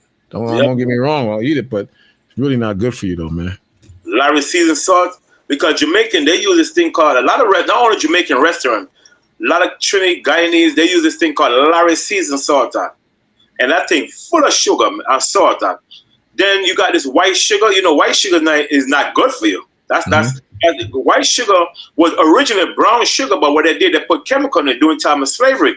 So when the slaves seen the white people start getting, they start tamper with the brown sugar now. White people, the slave were like, wow, man, I need to be like the white folks. So they start using the white sugar now and get rid of the brown sugar. Now they start end up with diabetes. So brown sugar is bad too, though. I hear though it's not as bad. It's not as bad as white sugar. Brown sugar does not harm you, because remember, if you look at the nutrition that's in brown sugar, what it does, everything you do, you have to do everything in a moderate, right? It will harm you. If you use too much brown sugar, it will harm you. But brown sugar is natural stuff. It got natural ingredient in it. When you look at white sugar lower your testosterone and other stuff that's in your body. You know what I'm saying? It causes diabetes. But so those things are not good for you. So like the bark of the sugar cane, the bark of the cane, they used that back in ancient time. They used to use that to cure cancers. It's just like, for instance, you ever seen this thing called I can't remember the call it. They used to use that to cure, like, if you got a cut. I can't remember the cut. God. What talking about it? You're not this week or something? Am I dying? Something like that? No, I can't remember the call. When I remember, I can't remember. I was talking to your sister about it damn Monday.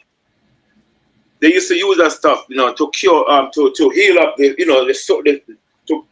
tie up, just like Esau to stitch up. You stitch, but I can't remember what they call it, man. Damn.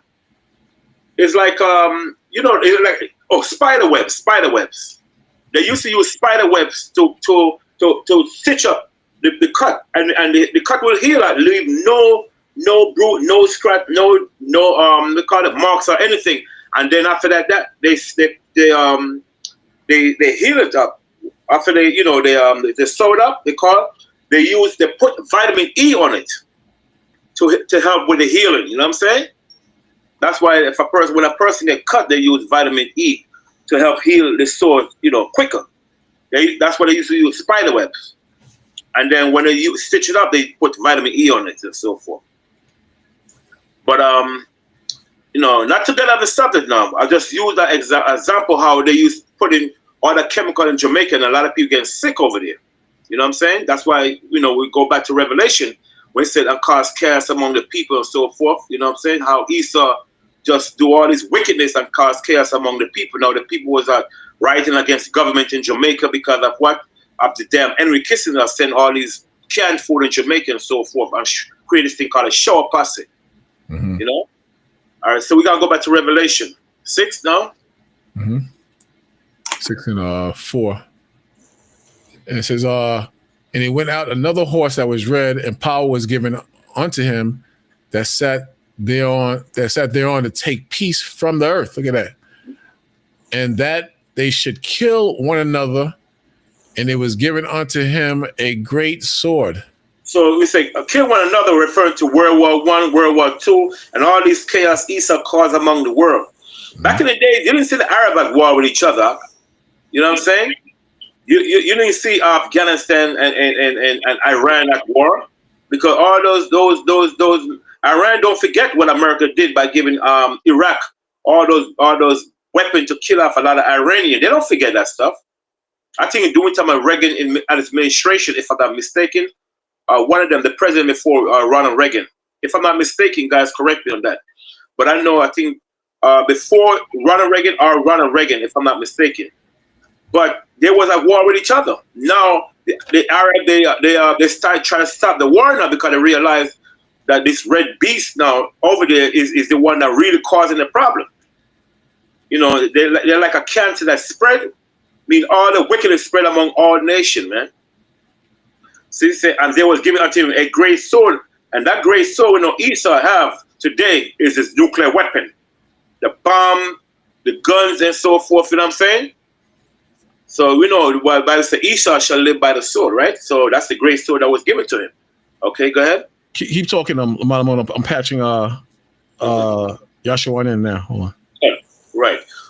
So we know that Esau was given a great sword because Genesis chapter 27 verse 40 tells you that Esau was given the great sword to what? To take peace from the earth. And we know the only nation that take peace of the earth is who? Is so-called white men, European, Edom. Hold on, Lamar. Hey, Yashua, you hear me? John, you can hear me? Yashua. Yeah. Yeah, I don't know if I can't get him in. Let me see. Hold on. Yeah, he can hear you. He can hear you. Oh, you can hear? I can't hear him though. You can hear him, Lamar? Yes, sir. Yashua. Yashua. I don't hear it. Yashua, you can hear it? You can hear us? We can't hear you though. Lamar said he can hear you, but we can't hear you. Hold on. He's low. Yeah, it's real low, man. I don't know. Real low. I can hear you coming through the phone, but I don't hear you through the Bluetooth. Hold on. Make sure. Hold on 1 second.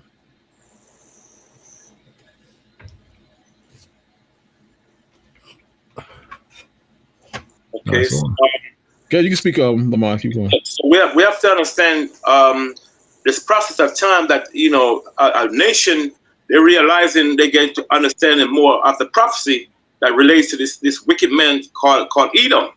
You see? So the Bible tells this man take peace on the earth. So as long as Esau, we know, as long as Esau is around, the world would never be at peace, man. Never, because they're nation, the Bible said, void of understanding. They don't believe in the prophecy. They believe that they're gods and so forth. But the Most High, just like empire that fall, there are many kingdoms that rule the earth at one time. They all fall. So you think America's going to be a country that be? Yeah, I should be able to hear you then. You can hear me? You can hear me? Yeah. Yashua, you hear? Yeah, I can hear you. You can hear me? I got to turn it all the way up. I can't hear him. Yashua. Yeah, he can hear you. Go on. He can hear, but we can't hear him. You can hear him, Lamont? Yeah. Okay, I can't hear nothing, man. Oh. Yashua, you can hear me, right? Yashua. Nah, he's in a bad area, man. It's got to be that because I got him Bluetooth in. Right. And even when I take him off Bluetooth, he's real low. So. Yeah. Yashua. John, you can hear me? Yeah, through the phone, but I can't. It won't let you in the program. But we can hear you through this. You can hear you through the microphone. You can hear him, right? Yeah. All right. You can hear me, Yashua? Because I heard what's going on with this phone. Right. All right. Well, at least you can hear. I guess. I mean, if you can say something, tell me when you want to say something. I'll put you to the microphone. Yeah. Okay. John. Get Lamar, keep going. Right. So so we're in Revelation 6 and what now? Revelation 6 and 5. Okay, good. Says, and when he opened the third seal, I heard a third beast say, "Come and see." And I beheld, and lo, a black horse, and he that sat on him had a pair of balances in his hand. So the black horse symbolizes what? Symbolize the he that sit on the black horse is talking about Esau. Okay, and the black horse represent yoke and slavery that Esau have us on. Okay, and an example, when Esau go to these other people country, what happened? Esau will set up what? Set up this thing, an example, IMF, to keep these people in poverty and so forth under his jurisdiction, right? We know how the IMF was set up is to keep all the Caribbean people broke. Esau will go and deal with them. Let's say, you know what? I'm gonna make a deal with you. I'm gonna build bridges and so forth. But guess what? You're gonna pay us back to what? With American currency. So these people know that Esau knows how to suppress these people and keep the country broke. Right now, they say Haiti hold Spain own France billions of dollars. Billions. How the hell Haitian gonna pay back France? Because that's what they did. Those are the yoke that Esau put under our people. That's why he said these are men that sit on a black horse. Like I said, the black horse symbolizes the dark nation, and the black horse represents yoke and slavery. Okay, yoke or slavery, you could call it either yoke or slavery. So that's what the black horse represents, yoke or slavery. Okay, You got something on the IMF, right? Mm-hmm. Okay, yes, I like that part. How the IMF means International Monetary Fund, and the West, which America, debt trap. See? They would never pay America back because they put these people under what? Oppression. That's the parent balance, the yoke. Says some analysts and perspectives suggest that the International Monetary Fund (IMF) policies and loan conditions have had significant negative impacts on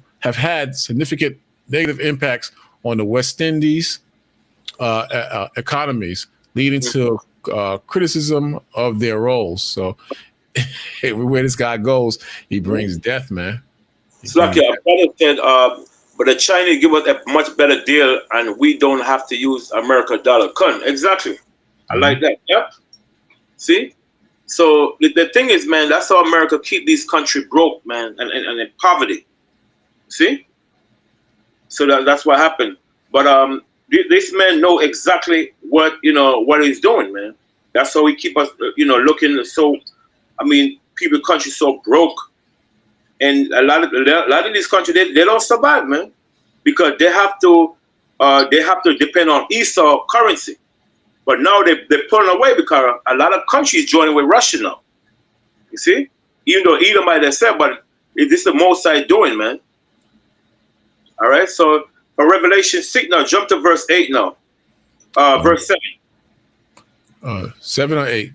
7. 7, it says, and when he had opened the fourth seal, I heard the voice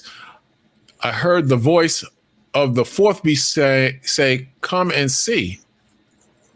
8 verse says, and I looked, and behold, a pale horse, and his name that sat on him was Death. Well, death that followed this man. Okay, when you look at history, this how they murdered the Indians, man. I mean, that's why those books that we brought up earlier, brothers and sisters, read that book. It shows you how what Esau did to the Indians. Now we're gonna read the verse, continue reading. I'm gonna show you what he did with the beast and so forth. Right? You want to say something? Salaki, you can hear me? Yeah, I can hear you. I had one in Habakkuk chapter 2. Habakkuk? Yeah, hold on so I get it. Habakkuk, everything is going crazy today, man. Habakkuk 2. You can hear me, but they can't hear me on the stream, right? They hear you now because I got you right to the microphone now. Oh, okay. I want to do it internally, but I couldn't do it. Oh, okay, come. Mm-hmm. This is Habakkuk chapter 2 and verse 4. It links up with what you just read in Revelation 6. Mm-hmm. It says, behold, his soul which is lifted up is not upright in him. Mm-hmm. That's Esau Edom, man. He can't get right, and he ain't right. Mm-hmm. No matter how much Jake's speak to him with smooth words, trying to unite with him, this man is not right. It says, but the just shall live by his faith, and that's the Israelites. Verse 5, it says, yea, also, because he transgresseth by wine. By what? His philosophy. He makes everybody believe that, the same sex can marry, and you can eat what you want. That's transgressing. Mm-hmm. It says he is a proud man, and nobody's more proud than Esau Edom. Nobody. It says neither keepeth at home. Why? Because he wants to be in everybody's business. On the four corners of the earth, wherever this man is, man, he wants to be in the middle of everybody's business, man. He can't stay to himself. He always got to be in company with everybody, man. It says, who enlargeth his desire as hell. Yeah, a lower state, man. Look at the world. The world is in the lower state, man. Wherever this man go, he brings a lower state. And what else? It says, and is as death, right? Death follows him. Right? So it's a lower state, depression, and death. That's what follows this man. Nothing good. Good. So it says, and cannot be satisfied throughout no matter, how bad he makes the world, he's still not satisfied, man. Like, everybody could be poor, broke, nothing to their name, and he would still not be satisfied, right? Even if he could unalive the whole world, he still wouldn't be satisfied, man, what he's trying to do. It says, but gathereth unto him all nations, and heapeth unto him all people, man, because everybody's looking for Esau, Edom as the savior, right? Whether all these nations, especially over here in America, man, everybody gives Esau, Edom a pass if he says sorry, right? No matter what he does to them. Oh, whether it's China, whether it's Japan, whether it's India, whether it's Iran, so-called Negro, Latino, Native Americans. If you're in America, he gives you $1, he gives you a good speech. You'll let him get a pass, man. Mm-hmm. So this is the trickery and the wand that this man put throughout all the earth, man. Mm-hmm. You got it. Look at this thing with Obama. Mm-hmm. He's gonna get a free pass, and any president before and after him, if dirt is brought up on them, they get they don't get hit with nothing. This whole thing is crap. But wherever these people go, they bring death and pain.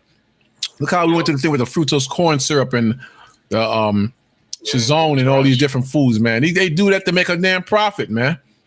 And then the cancer come up on people, and children are born bad and sick. All of a sudden, we don't know where this is coming from, this sickness. They know where it's coming from. These guys are murderers, man. And brothers don't see that. They just say they so religified, they can't see that these are murderers. Yep.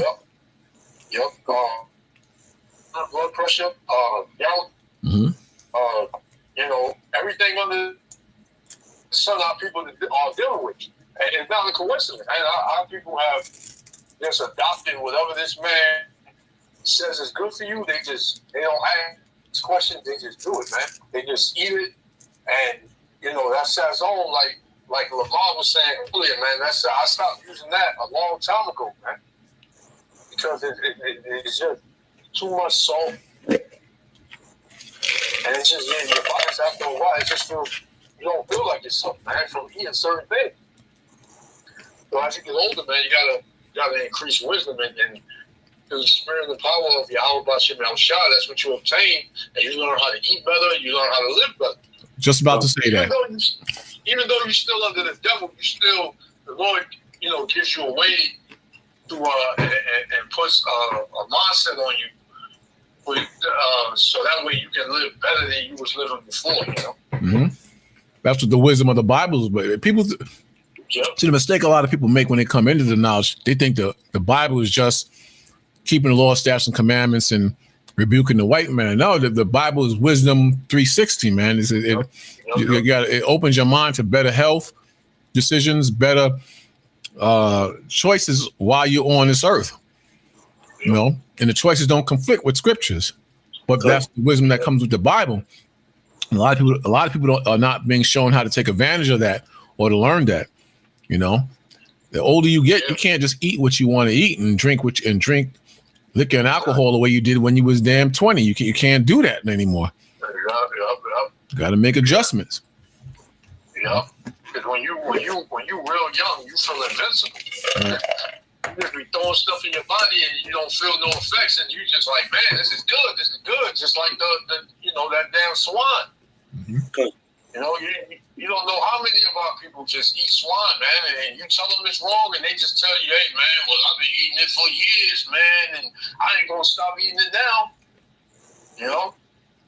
And then next thing you know, they bedridden, they leg are swollen up, and they got all types of complications, and they crying. Mm-hmm.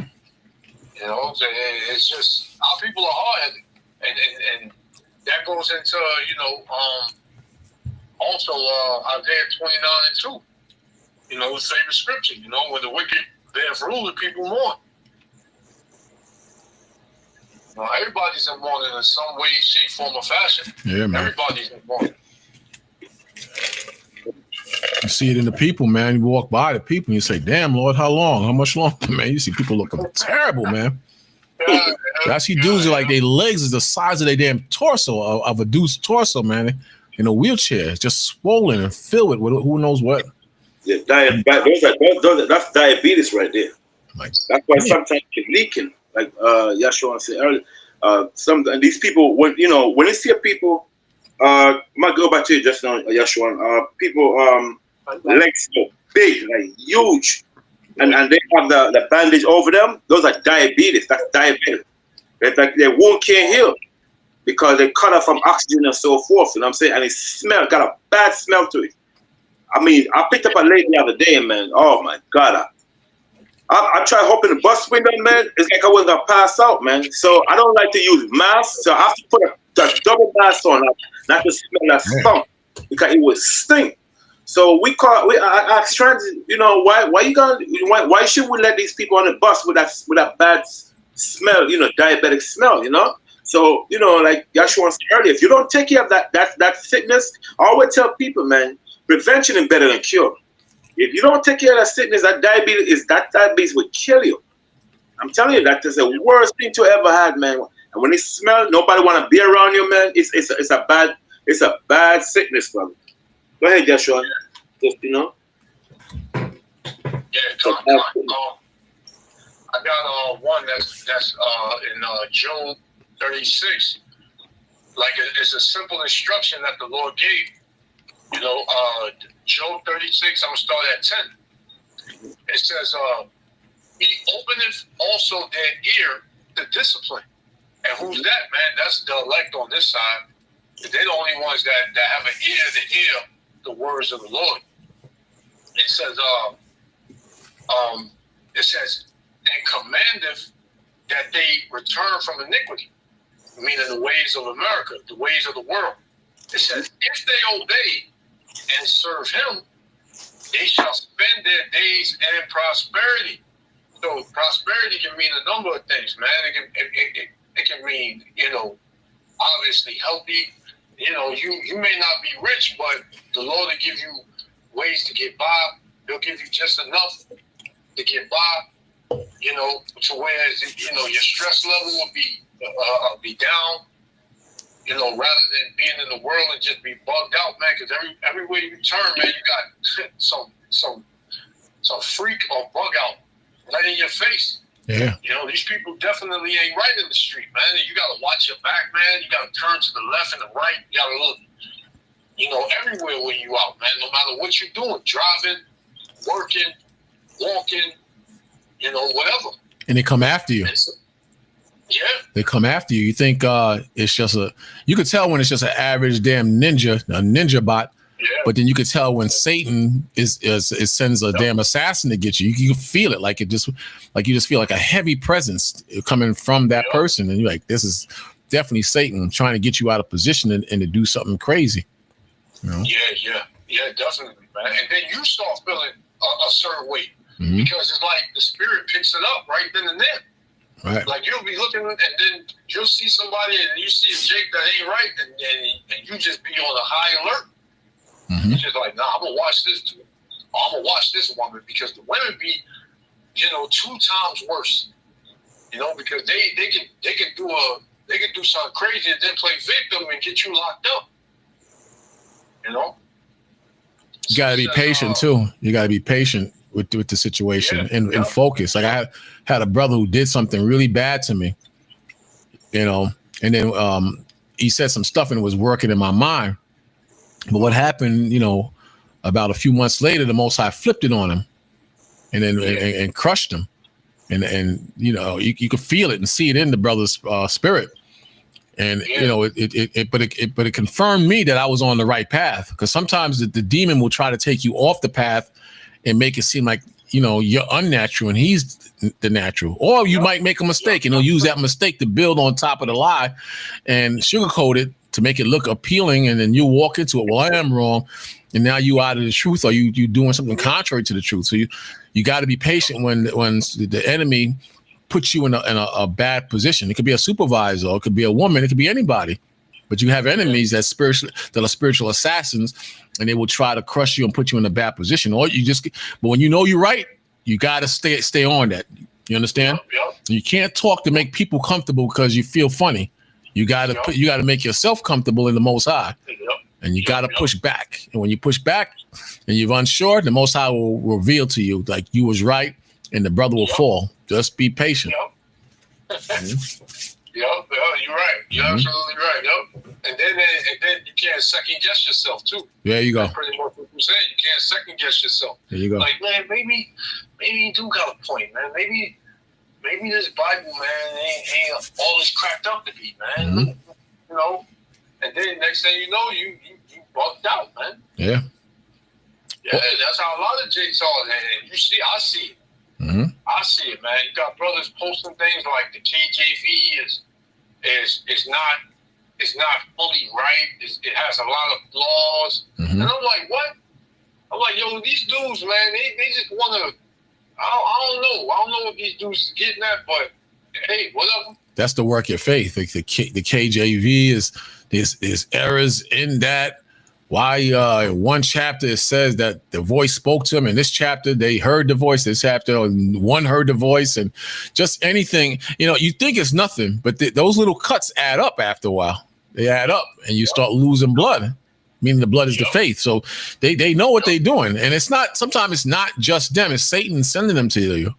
You know. Yeah. But you're right. You're right. But just same way you got good teachers that go to camp or teach sit downs, you got good teachers that's in the spirit of Satan, on different levels. Some are really good teachers of negativity and doubt. And if you contend with them, they will hit you with a couple of jabs to not take you out the truth, but slow you down and make your teaching sloppy. So it sounds like a small thing, but it's not a small thing. So you got to be careful of that, man. Yep, because it's gonna get worse. Right now, it's only the beginning. Right now, that's why the scriptures speak on you gotta, being grounded in the faith. And Lamar brought it out last week about you building your house on a rock or on sand. And a lot of brothers, they building their foundation on sand. Mm-hmm. This is why they easily swayed. To a new doctrine or just, this truth in general. Mm-hmm. Like, you don't need, this ain't the truth. I don't know what you gotta come back to kill it, man. You gotta, you gotta abide by the laws of Ma'at. Yeah, the 42 laws of Ma'at, Very, very, very, very, very, very cunning though. Very cunning. What's the latest one? Because I mess with the dudes a lot. If the Most High knows everything, then why does he have people sin? Or why does he talk about you have a choice? How do you have a choice if he knows everything? Very, very slick with it. Very slick. If the Most High put a lying spirit into the prophets, why would he put a lying spirit into the prophets if the Lord said thou shalt not lie or bear false witness? We're not supposed to lie. Why would the Lord do that? Because it's a part of the shifting. It's a judgment. Because everything is the test too. Mm-hmm. Because the Lord really want to see who's going to be with him through all the chaos and the lies and only the elect. That's why he has an elect. Mm-hmm. Because every Israelite is not going to stay to the end. They're not going to endure. Mm-hmm. And the Lord put these it mentioned stumbling blocks in front of a lot of people where they're going to trip over it. Mm-hmm. Only the elect is going to jump over that hurdle and many hurdles and make it, because you bring it out all the time, through much tribulation, they shall inherit the kingdom. Right. So this ain't going to be no easy walk. You ain't just going to, I know I'm an Israelite, now I'm going to make it. No, it's levels to it. Right. Tribulation is in your mind. That's where the war begins. Yeah. You gotta lock down, That's right. And it's going to be uncomfortable. You have to grow in the spirit where you get used to being uncomfortable and not sway away from the Most High. Yeah. And that's what it comes down to. You could break down all the slave ships in the Hebrew you want. When that fire when the Most High turn up the flame on that stove and we all in that pot, you got to train your mind to stay in the hot water because some going to jump out. Yeah, shit too hot for me, man. Gonna jump out, man. They're gonna jump out. They ain't gonna want to deal with that. They're gonna be then they're gonna try to persuade you. You know you hot in that water. Get out the water, man. It's cool over here. Just get out the water. You got blisters, man. You changing colors, man. That water's hot, man. You ain't gonna get out. Yeah. Just get out. I'll help you. I'll help you. Come on. I can't grab your hand, but I can talk you out of it. That's Satan. That's Satan right there. You know, and like you have good teachers. I'm gonna say it again. Like you have good teachers on the highways and byways, and on the sit downs or wherever on YouTube. You got good teachers and disciples of the devil who are top speakers, and they know how to persuade people out of this truth. Most High as well. You know? Yep. I remember it always stuck with me when me and Lamar first started, really speaking and going over the scriptures on the phone. Lamar said, "Brother, you think it's bad now, but watch how many doctrines come out as we go closer to the end." And that always stuck with me. Mm-hmm. So as soon as I see or hear a doctrine, I always pray and ask the Lord to give me the spirit of discernment. And now, through the spirit, I can tell if it's a bogus doctrine or if it's something that, you can add to or whatever. Mm-hmm. That's how you're wise. You have to be very wise in this walk now, because if this is just the beginning. Imagine when you get real serious. Yeah. When dudes want to put hands on you because, you're not out the truth or you're not speaking how they speaking. They want to put hands on you. They want to, conspire against you and really do something, get you locked up or whatever. It's gonna get to that point with a lot of brothers. But the Lord spoke all those things, in times past, even for us to learn now and to know now. Yeah, many years ago, I was taking the train from the east side to the west side on the shuttle, the S shuttle. I don't know if they still have the shuttle in Manhattan. And I saw Comfy and this other brother, Payala, on the train. So I'm sitting down and Comfy came and stood over me and asked me why I'm not coming back to One West. I said, I'm done with that. I made a move. I'm down the block. I'm doing that. So we got into a heated argument. He was trying to force me, gangster me back into the school. So I stood up. We was about to go to blows and Payala separated us. But this is how like the demon worked. He couldn't budge me. And this happened on two occasions. The first occasion, he tried to gangster me back into One West. And I said, what is the understanding of the 2/3? Can they see the truth? He said, no. I said, well, then pretend I'm the 2/3. I can't see or hear what you're saying. Brother wanted to swing on me, man. Wanted to swing on me, man. But that's how these things work. So I knew he was of the devil. I knew going backwards was of the devil. So, why in my mind, I'm fixated on, I'm not doing that, but you can feel the demons coming off of him, So it comes down to that. Dudes want to put hands on you when you don't want to obey the devil, and you can't really deny that because the prophets of old, they had hands put on them. So you can't say it's not really a new thing. It's when we condition ourselves to believe that it's a new thing. Nigga, put hands on me, But that happened in the past. Dudes was attacked because of their faith, and the scriptures, like if you do the addition, the spiritual addition, the Most High says there is no new thing under the sun. So if there's no new thing under the sun, then this shouldn't be as a shock. It should not be a shock at all, God. God. I'm gonna finish this off.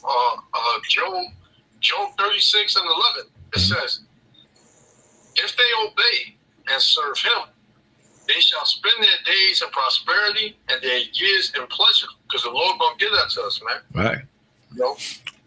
It tells you in the Apocrypha where the Lord said, "You shall increase at thy net." Mm-hmm. I forgot how it go. I think it's in Direct chapter 2, where it says, "Endure, and thou shalt be increased at thy end." Ecclesiastes chapter 2 and 1. Yeah, 2 and 1. Right. Yeah. It said the Lord said, "Constantly endure." Mm-hmm. Verse 12. It says, "But if they obey not, they shall perish by the sword, and they shall die without knowledge. So a lot of these Israelites, they're gonna die without knowledge, Mm-hmm. and a lot of them gonna perish by the sword. Mm-hmm. You know, a lot of them dying by, you know, sickness. That's a sword. You know, the modern day, the ultimate sword is the gun. The modern day sword. You know, and a lot of Israelites, they fallen victim to that each and every day, many times a day. Yeah. So, you know, a lot of our people gonna die without knowledge, man, because they hard headed. And that's their position. You know, they don't want it. But you gotta be thirsty for the Most High constantly, and drinking. You know, it's bad, and you have some bad days, but every once in a while, the Most High throw you a bone or a gift, and you know you enjoy that, man. You know, Yeah, God. because you could be in a position that's a lot worse. So you know, you should always remember that. You know, somebody brought it up. I think Lamad brought it last week. That in the time when you don't have, you forget that the time you didn't have, and when you do have, you forget that the time you didn't have. You know, so just be mindful of that, man. It's an up and down game, man. You just gotta accept it. It's hard to accept. Sometimes you get mad, you know. Sometimes it's, you know. Just remember that. You feeling that one, Joshua? Yeah, God. Yeah. So let's go back to Revelation 6 and 8. I'm coming to the part where I mentioned about the books and so forth. Revelation. You said Revelation 6 and 8? Yeah. God, it says, and I looked, and behold, a pale horse, Mm-hmm. and his name that sat on him was Death, Mm-hmm. and hell followed with him. And we know the hell represent captivity follow with him. Because when they come among the Indian, man, them Indian went to some hard slavery. We're going to read about what the Indian then went through after that. That slavery is no joke, man. Go ahead. And power was given unto them over the four part of the earth. And we know the four part of the earth is America. Okay, we know you got Asia, you got Asia, you got Europe, and you got Africa. Those are the third part. The fourth part is the reason why America is called the fourth part of Earth, because America is a land way far from Europe, separated by oceans. So America is known as the fourth part of the earth. Even the historian, they will tell the same thing. So America represents the fourth part of the earth. Go ahead. To kill with sword.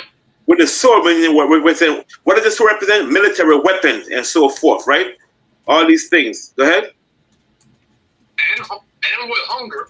And with hunger. Now, there's a video. There's a mountain. It's called the Mountain of Bison. The Bison Mountain of the Bison. If you guys could Google this, we said American soldiers standing on a bison mountain. All the bison known as the buffalo that Esau murdered was called the Indian to starve to death. I mean, millions of them died. Yeah, I remember that. I think Buffalo Bill was a part of that too. I think I'm sure. You know, let's see. You guys could get it because I'm when it. What do you want me to get? Huh? What is it you want me to get? American soldiers standing on the bison, the Bison mountain, holding a gun. They killed over 100,000 buffaloes, so that way the Native Americans couldn't even eat. Right, cut. So many buffalo was slaughtered. That's what the Bible said, to kill with death. We gotta see some of the death that came with the Indians. You getting it, right? Yeah, it's crazy. Let me see if I can get it up. Yeah, American soldiers standing on. Yes, cut. Damn, you guys are good, brother. I wish I could Google like you now. Yeah, sure that. Damn, that's it right there. That's My ridiculous. daughter's one that did that for me because I'm not smart enough to get them damn thing. Yes, cut. That's it. An American soldier standing on top of a mountain of bison skulls. They almost drove bison to extinction just to cut off the primary food source to the native people. You can't see this man as the wicked man. Right. Yep. What is wrong with some of y'all? You can't see this man as the wicked. God damn, boy, something wrong with people, boy. No, they're not here no more. They're not here no more. You gotta let bygones be bygones. Oh man, come on, It's good. crazy man. So evil, man. That's a damn shame. Yep, that's it right there. Ain't that something? Look at that. I've seen this before too, but I did read about Buffalo Bill having a part of this. I think. I'm almost sure of it. Yeah, you're right. Yeah. Look at this. Kind of Buffalo, they're known as bison. I was watching. It's an old movie. I watch it every once in a while, but I was watching it earlier this week. It was The Outlaw Josie Wales, and it's a history of near the end of the Civil War. You had a part of the military called the Redlegs, and it was just wreaking hell on the enemy. The enemy being the soldiers of the South, the Confederate. And he linked up with some Indians, Comanches. They wanted to kill them. That was in this valley, and Josie Wales rode out to the Indians to try to stop the killing. And all the North American Indians wanted was, you respect our part of the land, we'll respect your part, and you speak the truth. He just wanted the truth spoken. Just deal in truth. But the white man, he's not capable of this. When it comes to greed. He's not capable of this. Josie Wales' family was killed by the Union Army, so he was on the run from them. The Indians were on the run, so when he ran into the Indians, they said, "We know of you. You kind of like a renegade, but if you speak the truth and don't." And he said, one thing he mentioned, you kill what the white man said. I'll only kill what I need to eat from. I just won't kill like this foolishness up here, And the Indians respected that. The Indians ate just to eat. They didn't just kill for sport and for just souvenirs of buffalo or whatever, But this is the nature of the beast. And it said wherever he goes, hell follows, man. This is what hell follows, man. I was just about to say that, y'all. We just read it. Yeah, man. This is crazy, man. Sad, man. So right. So that's why it said to kill with hunger. So let's go back again. Read that verse again. Revelation 6 and 8. Revelation 6 and 8. Mm-hmm. It says, "And I looked, and behold, a pale horse, and his name that sat on him was Death." What death? So we know death. When Esau come around, that's death. Diseases, hunger, all these things, and he can show you all these death. Go ahead. And hell followed with him. With captivity. Go ahead. And power was given unto them over the four part of the earth. So we know that the power that was given to Esau, Satan gave Esau his power, right? To them over the four part of the earth. Remember we mentioned the four part of the earth. I think, if I'm mistaken, is the Atlantic Ocean separate America from Europe. The Atlantic Ocean. That's the river, the ocean we're talking about. The Atlantic Ocean is the one that separates America from. Do me a favor. Look at. I don't want to say it wrong. It's got to be the Atlantic Ocean. What ocean separate America from Europe? It got to be the Atlantic Ocean. When you look at that old map, it's Atlantic Ocean. The Atlantic, right? Okay, come on. Right? Over the fourth part of the earth is America, right? Go ahead. It says to kill with sword. With a sword, and that's sword we know talk about military weapon, right? And other weapon that Esau used and murdered innocent people. Go ahead. And with death. With death. And with hunger. Right? See, diseases, all these things and so forth. They say the American Indian dropped. There's so many, even on the sheets, all the diseases from Esau was spread among the Indians. So they said from 25 million Indian to about 5 million Indian. So like they killed way over 20 million Indians. Way over that. That's just in America alone. And then when Hernandez Cortez went to Mexico now, let's see what happened. Continue to read that verse, It says, and with death, and with beast of the and with death, and with the beast of the earth. No, the beast of the earth is this, right? Remember we said earlier, this is the main book right here. Let me show you. Move the screen for a second. This is a book right here, the main book to read how Esau came with dogs and horses. There was a dog called the Mastiff, right? There's a different chapters in this book shows you how what Esau used how they overcome the Indian by using dogs. That's what the Bible says, to kill with the beasts of the earth, because they use dogs and horses to overcome and murder the Indians. When the Indians try to escape now, they will use a dog called the Mastiff, which is the military dog. But course, let me hold on. Let me read something from this book for a second. From the book for one. They also used this dog called the Canine? Cane Corso. Cane Corso, yeah. Cane Corso, something like that. And they held the Native Americans down, and other Latino tribes, so called, and let the dogs eat their face. Good. And they starved the dogs out. And then let them out to eat the face of the so-called Latino. Wow. Cane Corso, that's the name of the dog. Yeah, very popular dog. People yeah. Here's right here. Yes, good. Look at that thing. These devils something else, boy.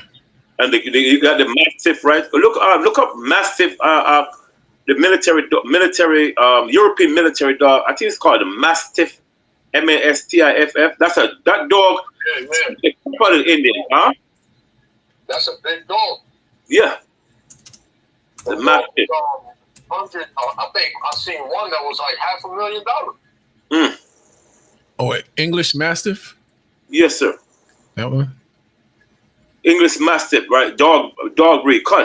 Those are the dogs. A lot of them, they call them English Mastiff, but a lot of them came from Spain also. See, a Mastiff, I'm going to read about it right here. It's the same book I'm telling you about, right?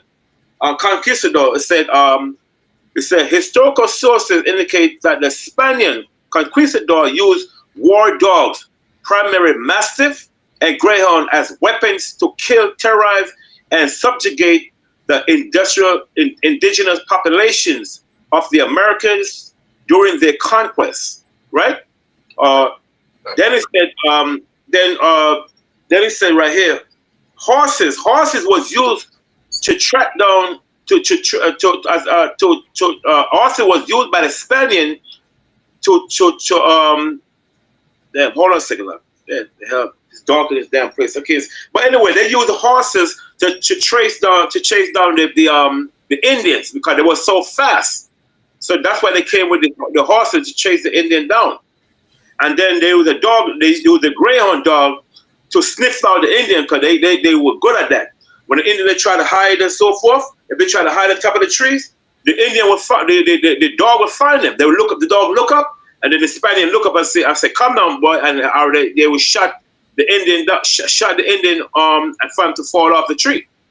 You see, they would use that spike, like the sharp. I can't remember what they call it, right? So now also with the Taino Indians now. What they would do when they went to Puerto Rico, they did the same thing when they went to Puerto Rico.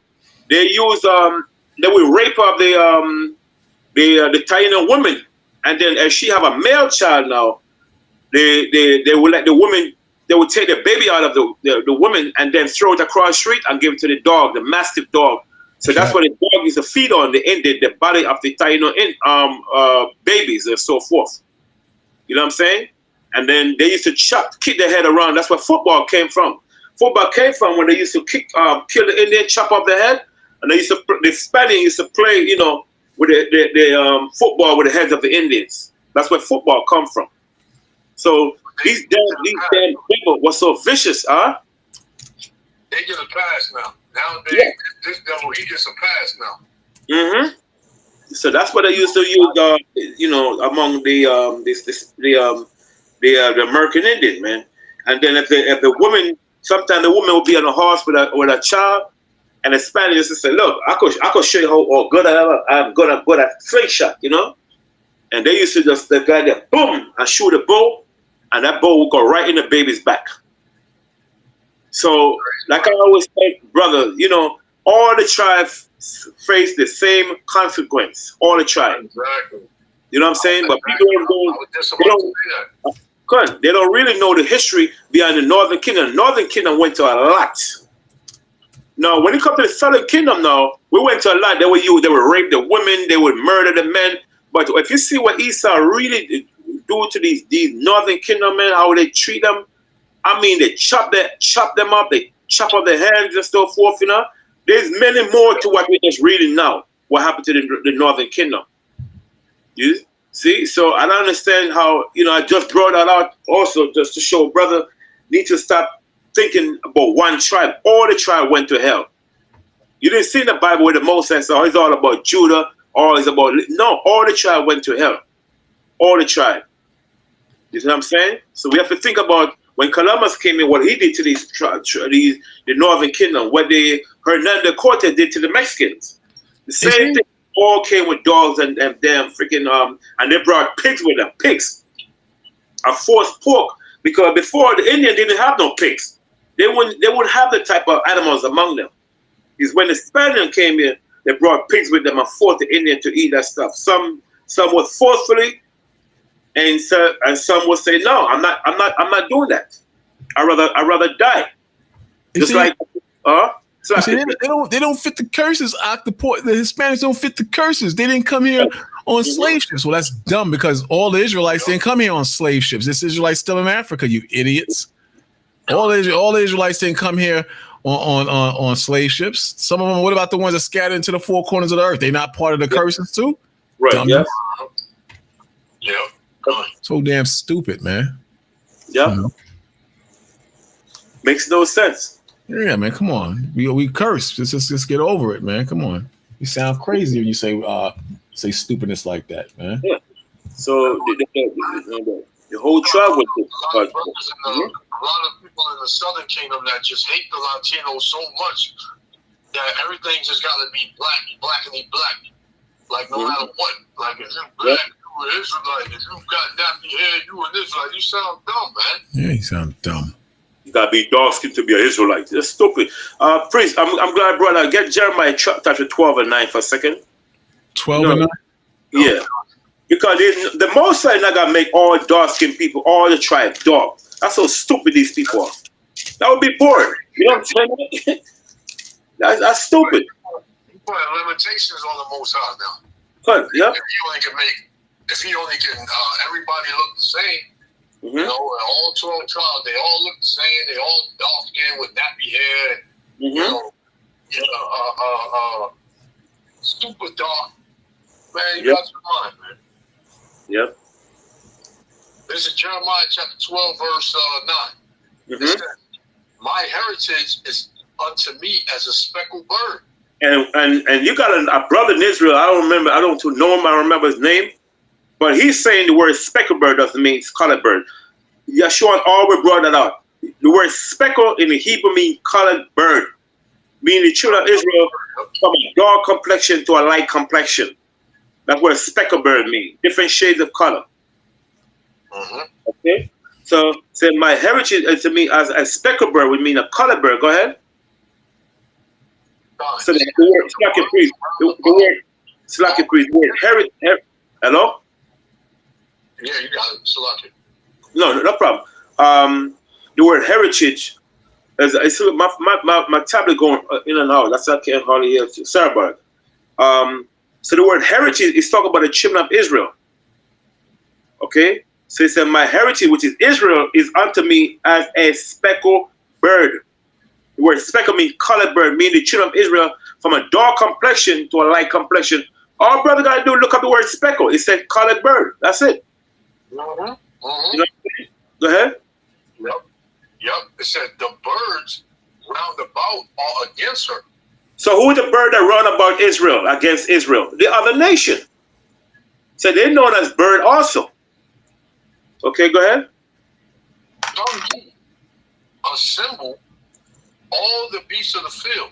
And who is the beast of the field? The other nation. The field represents the world.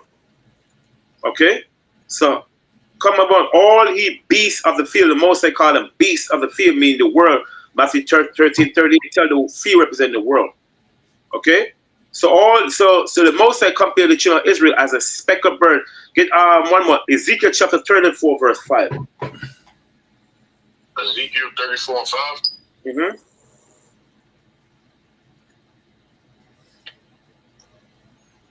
Okay, Ezekiel 34 and 5. It says, and they were scattered. I'll just get to the point. It says, and they were scattered because there is no shepherd. No shepherd, no leaders. See? No leaders. So we are scattered to what? To all kind of philosophies and different doctrine, because what? There's no leader. We have no leaders. Okay? The shepherd are supposed to be the one that look over the flock, which us are the flock. Go ahead. And Salakia, I never could understand, like, since I've known, like, nobody ever had a problem with a Christian pastor. Nobody. Everybody, they talk real good about the Christian pastor. He had a good sermon. I feel good. You know, this and that. But now, you got the Israelites on the scene. Right.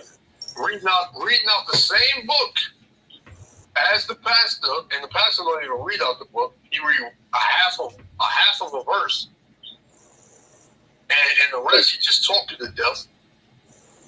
You know, but the Israelites reading out of the same book, and our people hate the Israelites. Cool. Like it's like, you know, when what's that, Isaiah 30 and 8, where it says speak to us smooth things, prophesy deceit. Cool. You know, that's pretty much what our people want, man. They just want to be lied to. They just want to go home and say, you know, I can stay how I am. I can eat what I want. I can do whatever I want to do, and I won't be judged. That's pretty much what our people want, man. Cool. Because if the Christian pastor, if the Lord put the spirit on the Christian pastor to wake up tomorrow on your good old Sunday and teach how we was teaching, that man's church would be emptied out, you know, in a matter of minutes or an hour. You know? Cool. Because our people really don't really love the Most High, man. They don't care about what he speaks. Cool. Ezekiel 34 and 5 again, it says. Once again, can we hear me? Can we hear me out? Yeah. Oh, cause this thing keep going up, man. Damn. I gotta get another problems today. What's going on? I said hello. I said, damn, I got a brand new tablet now. That damn thing not working, man. Okay, go ahead, Doc. I think I have too much opening. That's what. Yeah. Ezekiel 34 and 5. It says, and they were scattered because there was no shepherd. And they became meat to all the beasts of the field. I become meat, and now we're going to become a prey to these nations. Yep. When they were scattered. Exactly. So that's why they say we become meat. You know, we become destroyed, man. We become a prey on these nations because there's no shepherd, there's no leaders telling us this is us, this is that. Jesse Jackson, he said, keep hope alive, keep hope alive. They're gonna be keeping hope alive from the damn 1960s, and this is 2025. Nothing changed. Martin Luther King learned the last minute that this holding hands with Esau is not working, and when he went to Malcolm X, it was too late because he should have followed Malcolm X's footsteps. Malcolm X telling you, listen, anything mean necessary. This man do not understand no peace, and one day black and white will come together. That's a different subject. That's a different meaning. You know what I'm saying? So Martin Luther King realized, man, this thing is not working, and he caused a lot of black men started to get water, sprayed on us, hose sprayed on us, so forth. You know. So this is not working, man. So that's why the Most High tell them, man, you know, the Bible tell we become a beast of the field because nobody give a damn about us. Nobody. You see? If you got something to say, I was gonna go over few the verses on Song of Solomon, because Solomon mentioned all these things.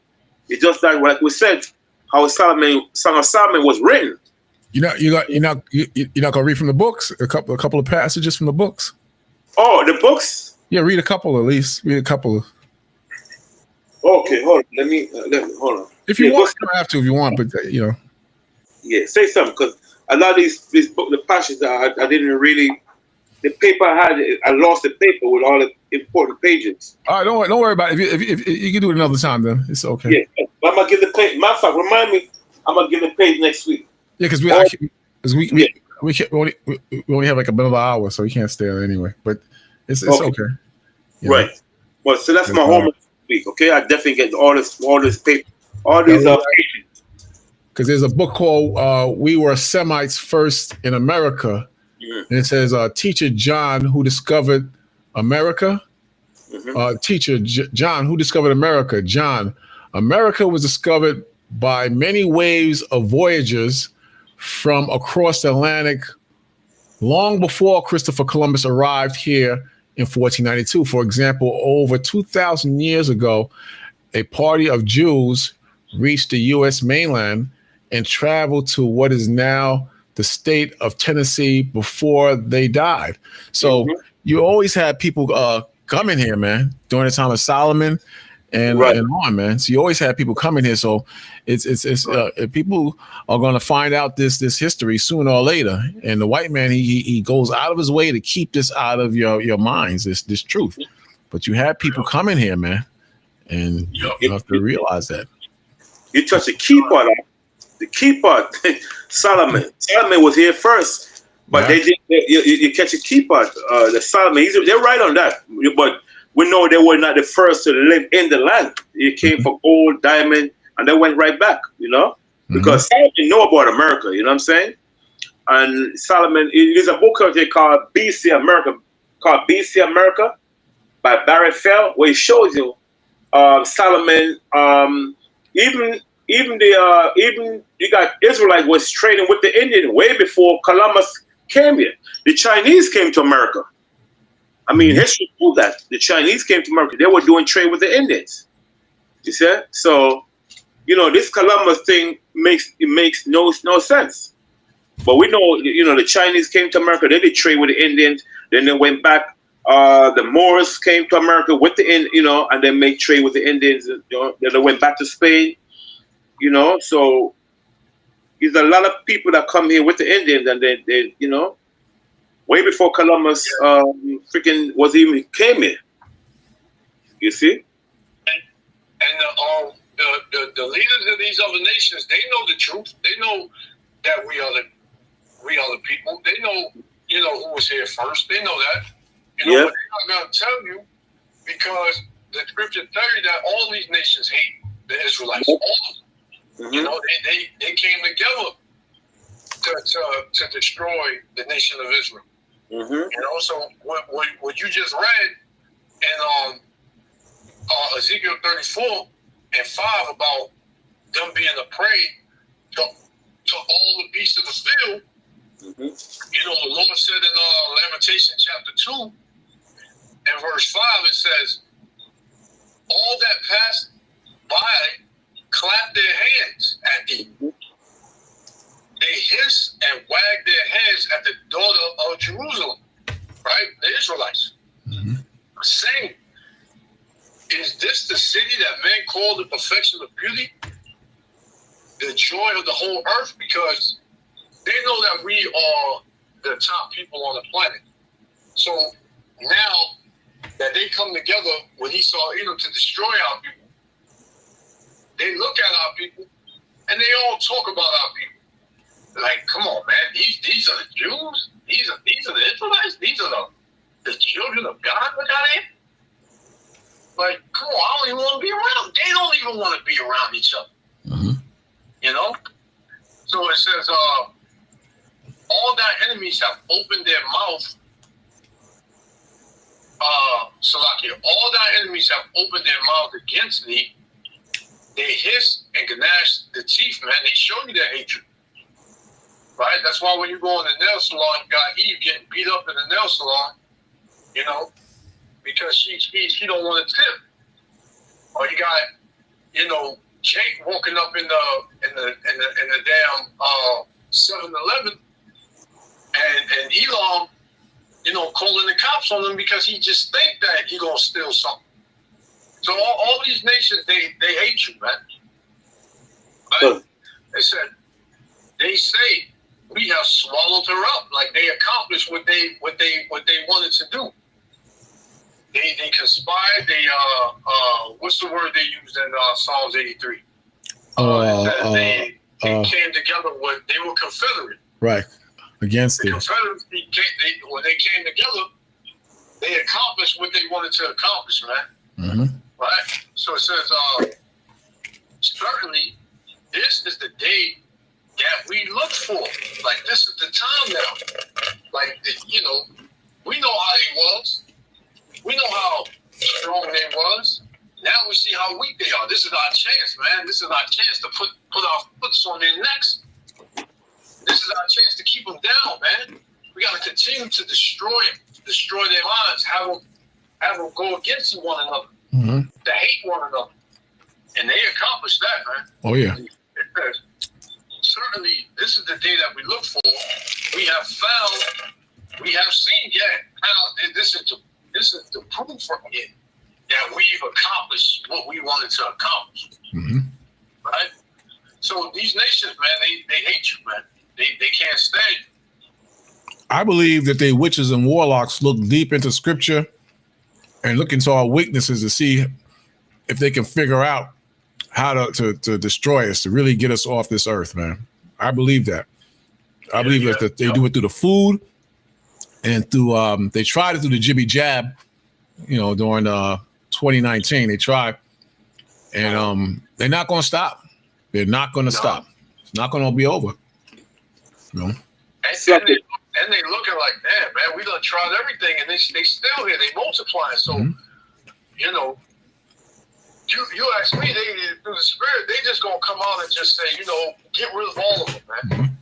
We just gonna go out, and everyone we see, we just gonna try to slaughter them. And then you know they gonna get a rude awakening, man. They gonna get a surprise that they wasn't looking for. I read this in an article in the New York Post years ago, and then they brought it out in a slavery movie, that they were purposely giving black women hysterectomies. They didn't even need them. They were just giving it to them. And they had it in I can't remember the name of the slave movie. It was a series, pretty good. But I believe that they do that. I believe through the food and the weed and certain alcohol, they do this. You know, they study us like roaches and mice and pigs. They study us and they look for ways to kill us. And they're saying, this is amazing. We cannot kill these people off. You know? Yeah. Just like during the time of Egypt, when we were in Egypt, ancient Egypt, he said the more we oppress and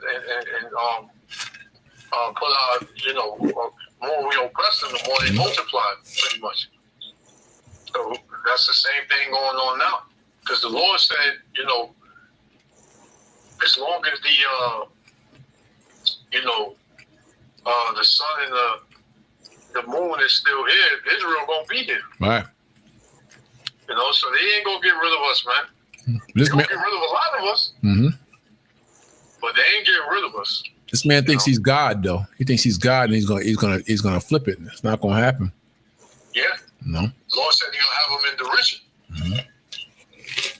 It's like I think you talk about Dr. Manson. They took down his picture a couple of years ago. That was giving black women hysterectomy. With the statue. Yes, sir. I have a book here called oh God, I gotta find it. I know the one you talk about the Puerto Ricans. I know the one you're talking about when they was doing that. You know. Yeah, they were ripping out these women, pregnant women. Matter of fact, the same book. Remember, one of the book is called A Brief Account of the Destruction of the Indies. I'm gonna read a page here. I have a page here. Page 9, right? I'm gonna read a page 9. Okay. While he's reading that, how you black women who love America, how do you know they're not still doing this? Right. How do you know the drugs they're giving you in these hospitals that they say is going to make you more fertile is doing the opposite, or just drugs and period. How do you know that there's not stuff in the food? And when you go to see the doctor, they don't have a plan to kill you or to make you infertile or to make your children die down the line. How do you know this is not true? I'm not saying it is YouTube, but it's just something we're considering. Yep. So you got to think on that level, man. You having children at a phenomenal rate. How do you know they don't want to slow you down like the children of Israel when we were in Egypt? They said, let us deal with them wisely, lest they multiply and join to our enemies. They get mad when you take Hamas and these Arabs side, or even the Hispanics who are your brothers. They get mad at that because their time is almost at an end. America is done, man. Yep. Done. You know what? Next week, remind me. We gotta bring out some book that brothers and sisters already could get about the hysterectomy. You see all these scissors they have in the hospital, all that stuff. The white man, the one that's those same tools they used to use on the black women back in the days. You're giving birth control, all that stuff. You know what I'm saying? So they can't have children. They used to sterilize these damn black women. They did the same thing to the Haitians. Back in even America did the same thing. They went into Haiti. Did the same thing. Then in 1960s and 70s, they sterilized so many Puerto Rican women so they cannot get pregnant. Who gave them the authorization? America government paid a German doctor some money, a couple $1 million to sterilize all majority of Puerto Rican women so they can't have children. Now, they did that in a place called Vieques. If you go and look up, you speak to certain Puerto Rican women like in their 60s and 70s and 60s, 70s, 80s, they would tell you straight up that they were sterilized by what? By America, by the American. The one that read, they would tell you that, not the regular women, Puerto Rican sisters out there or whatever. A lot of them don't know what the hell is going on, right? But they would tell you that they were sterilized. That's why they couldn't have children. Then they have a documentary called No Mas Bebés, mean no more babies. They did the same to the Aztec woman, the Mexican woman in Texas. There was a white Edomite woman. Her name was I think Mary Siamson. She's Irish. She put all the information in English. So because if she would put it in Spanish, the Mexican sisters and sisters would know what it's talking about. But they make sure they put it in flipping English. So she's supposed to be the translator. But guess what happened? She was doing the opposite. She was lying to the people that were saying that if you take this, you'll become healthy, whatever. Come to find out the Mexican women couldn't have children. Over 285,000 Mexican women couldn't have children. It was called No Mas Bebés. It's not no 12,000. It's way more than that. Mm-hmm. You know what I'm saying? So they can't have children. They were sterilizing them. And the same thing they're doing today with what, I'm talking about. We ain't got, but that's what they're doing now. A lot of women right in the Caribbean, they can't have children. They're crying. They don't know what the hell they can't get pregnant. Why they can't get pregnant. But you already know, the big brother and his, But this book right here, I'm going to read on page 9 what it says. It says, which the Spaniard no sooner perceived, but they mount on generous steed, well weaponed with lances. That's what they use among the Indian, and swords. Remember the Bible said they shall kill with a sword? Begin to inside the bloody butcheries and stratagem, and overrunning their cities and towns. They was using dog and horses. Spare no ages or sex. Now, get Deuteronomy chapter 28 and 50, Yeshua. 28 and 50? Exactly up with the Bible, man. Deuteronomy chapter 28 and 50. God. I'm going to start at 49. Uh-huh. Deuteronomy 28 and verse 49. Yeah. Right? So it says, the Lord shall bring a nation against thee from far. From afar. I mean, from Spain. When it said from far, I mean Spain, Britain, the Portuguese, those nations from afar. Okay, go ahead. From the end of the earth. See? From the end of the earth, right? Go ahead. As swift as the eagle flies. And what is the symbol? The eagle. Go ahead. A nation whose tongue thou shalt not understand. Right, because you see, that's beautiful. Who nation whose tongue shall thou not understand? So if the Taino Indians speak Spanish, Why the hell did they understand the language of the Spaniard? Common sense. Why Columbus would need a Hebrew interpreter? Something is wrong. Why would Columbus came with Hebrew interpreter among the Taino Indian? Matter of fact, give me 1 second. Let me get this book here. The damn book. But it's called. The name of the book is called Christopher Columbus. My wife took the damn book. It's called Christopher Columbus. Not Christopher Columbus. It's a book by Eric William.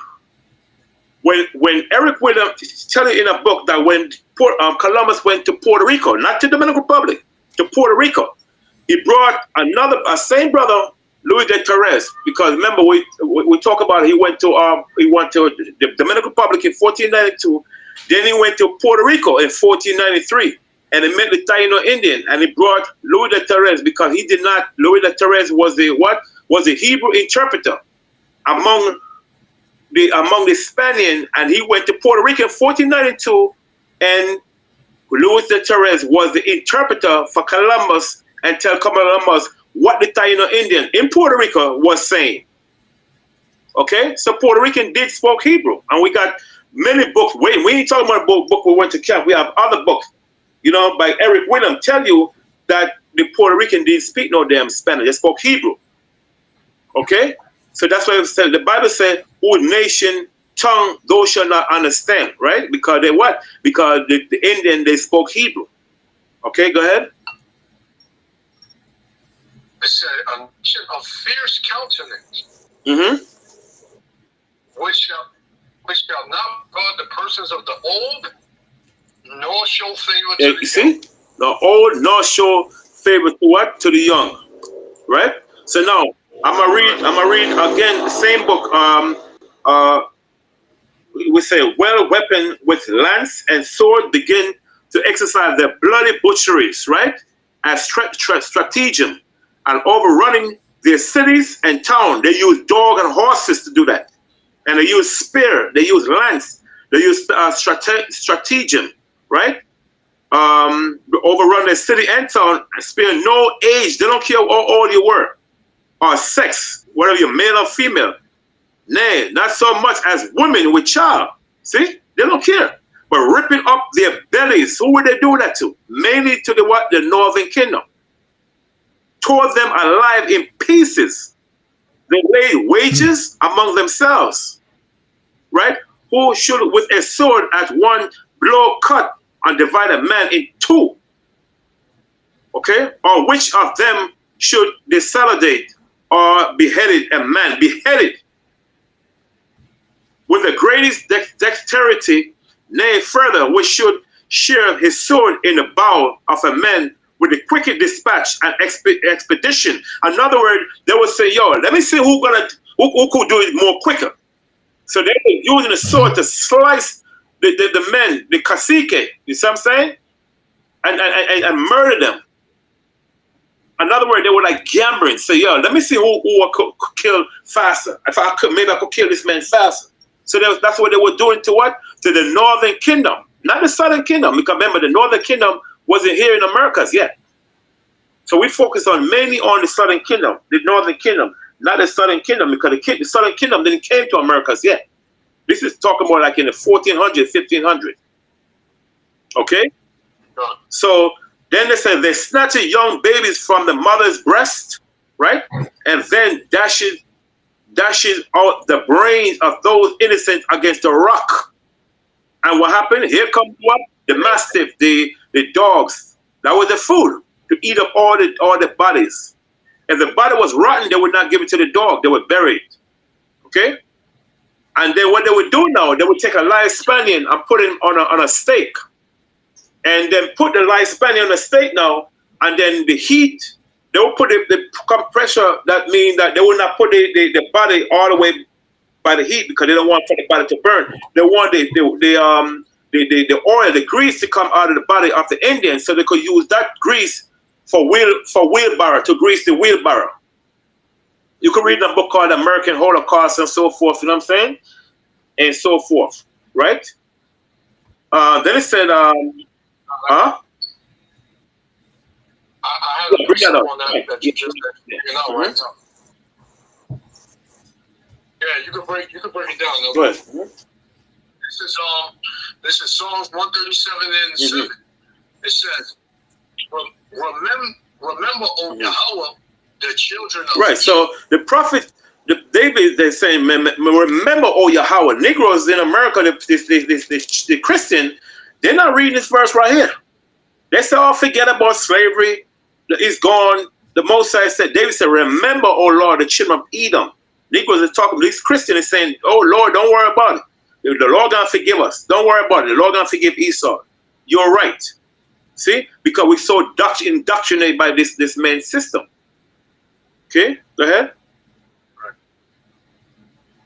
It says, in the day of Jerusalem, who said, No, what time period was that? This was 70 AD when Vespasian, General Titus' troop said, lay rage to the ground. Said, raise it. Who was saying that? General Titus and Vespasian troop was saying that. Raise it to the ground. This was 70 AD. They were praising the Mosai when they destroyed Jerusalem. So they said, raise it to the ground. Go ahead. Even to the foundation. Even to the foundation thereof. See? Go ahead. O daughter of Babylon, who ought to be. And what did that talk about? Not ancient Babylon, not Neo-Babylon or ancient Babylon. He's talking about the third Babylon, which is America, who are out to be destroyed. Okay, go ahead. Happy shall he be that rewardeth thee as thou hast Right, so the same way they did to us, the Mosai is going to what? Is going to render the same recompense they did unto us. Is going to become double for them. Double, go ahead. Happy shall he be that taketh and dasheth thy little ones against the stone. On point, excellent. I got to write this verse down. Psalm 137:9. See, we got to read that part again in the book about the stone. Yep, they did it to us, so it's going to happen to them. You know? That's what they fear deep down. They don't want to admit it, but they fear that black people and Hispanics are going to wake up and remember all the things they did to us. Yep, excellent. Yeah, right on point. I got another one.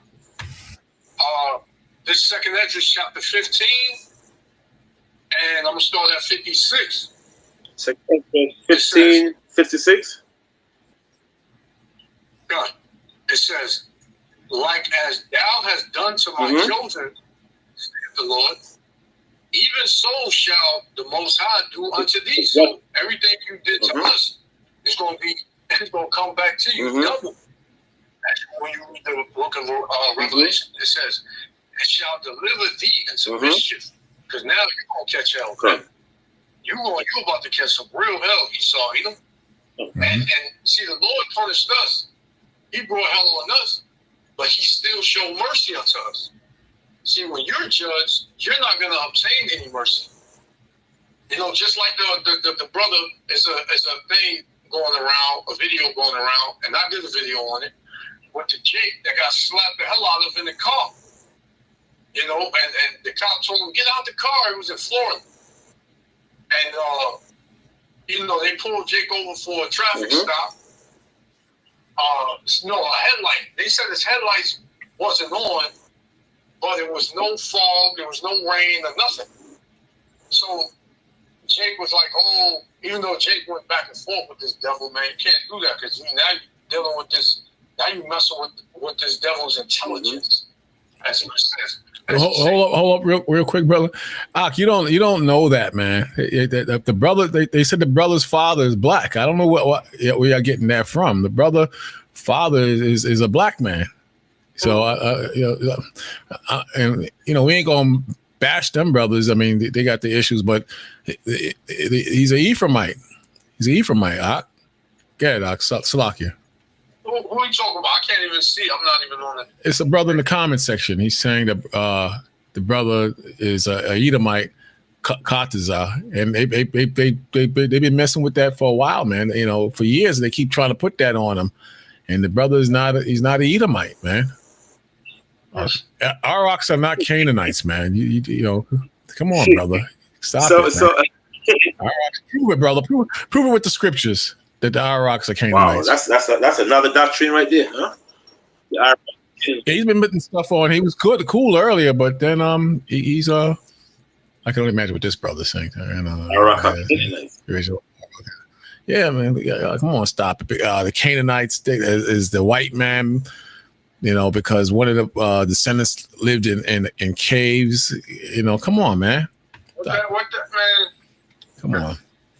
The Horites, when you read about the Horites, they lived in caves, so that proves that they're the white man. Like, nah, that's not true, man. Yeah, that's ignorant, man. Well, then, who are they then, brother? AMTZ. Then who are they? Who are the Hispanics with the scriptures? Show me. We know who Ishmael is. We know they're the Arabs. We know who the Elamites are. That's the easy one. We know that they're the so-called East Indians. Who are the Puerto Ricans then? Show me. And don't come with no Japhet unless you can prove it. Who are they? Show me who are they, brother. Show me. Show me who they are. Go. We'll keep going, but show a scripture and prove that is not the DNA, because the brothers crushed brothers with the scriptures and showing it that they're not Africans. Now the new thing is the DNA. That's the new thing, because they're running out of bullets, man. They're running out of bullets. So Puerto Ricans, average Puerto Rican in the hood is a Spaniard, or is he a Taino? And you just said the Tainos are Canaanites. So show me with scripture proving that the Tainos are Canaanites. That's what I'm asking you, brother. Oh, stop it, brother. Come on, stop it. Both of you prove it that they're Canaanites. That's all I'm asking. All y'all do is talk. Show with the scriptures that they're Canaanites, because all y'all doing is talking, man. Get it, Lamar Slakia, whoever was speaking.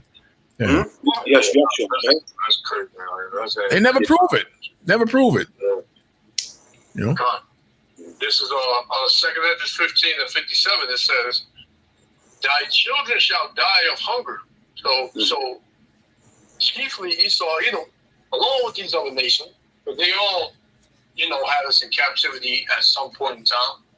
So now the Most High is saying that the same way you starved out and made, Israelites die of hunger, like, the elders just brought out the mount on Bison Mountain, where they starved out a bunch of Native Americans by killing their food supply, man, which is the bison.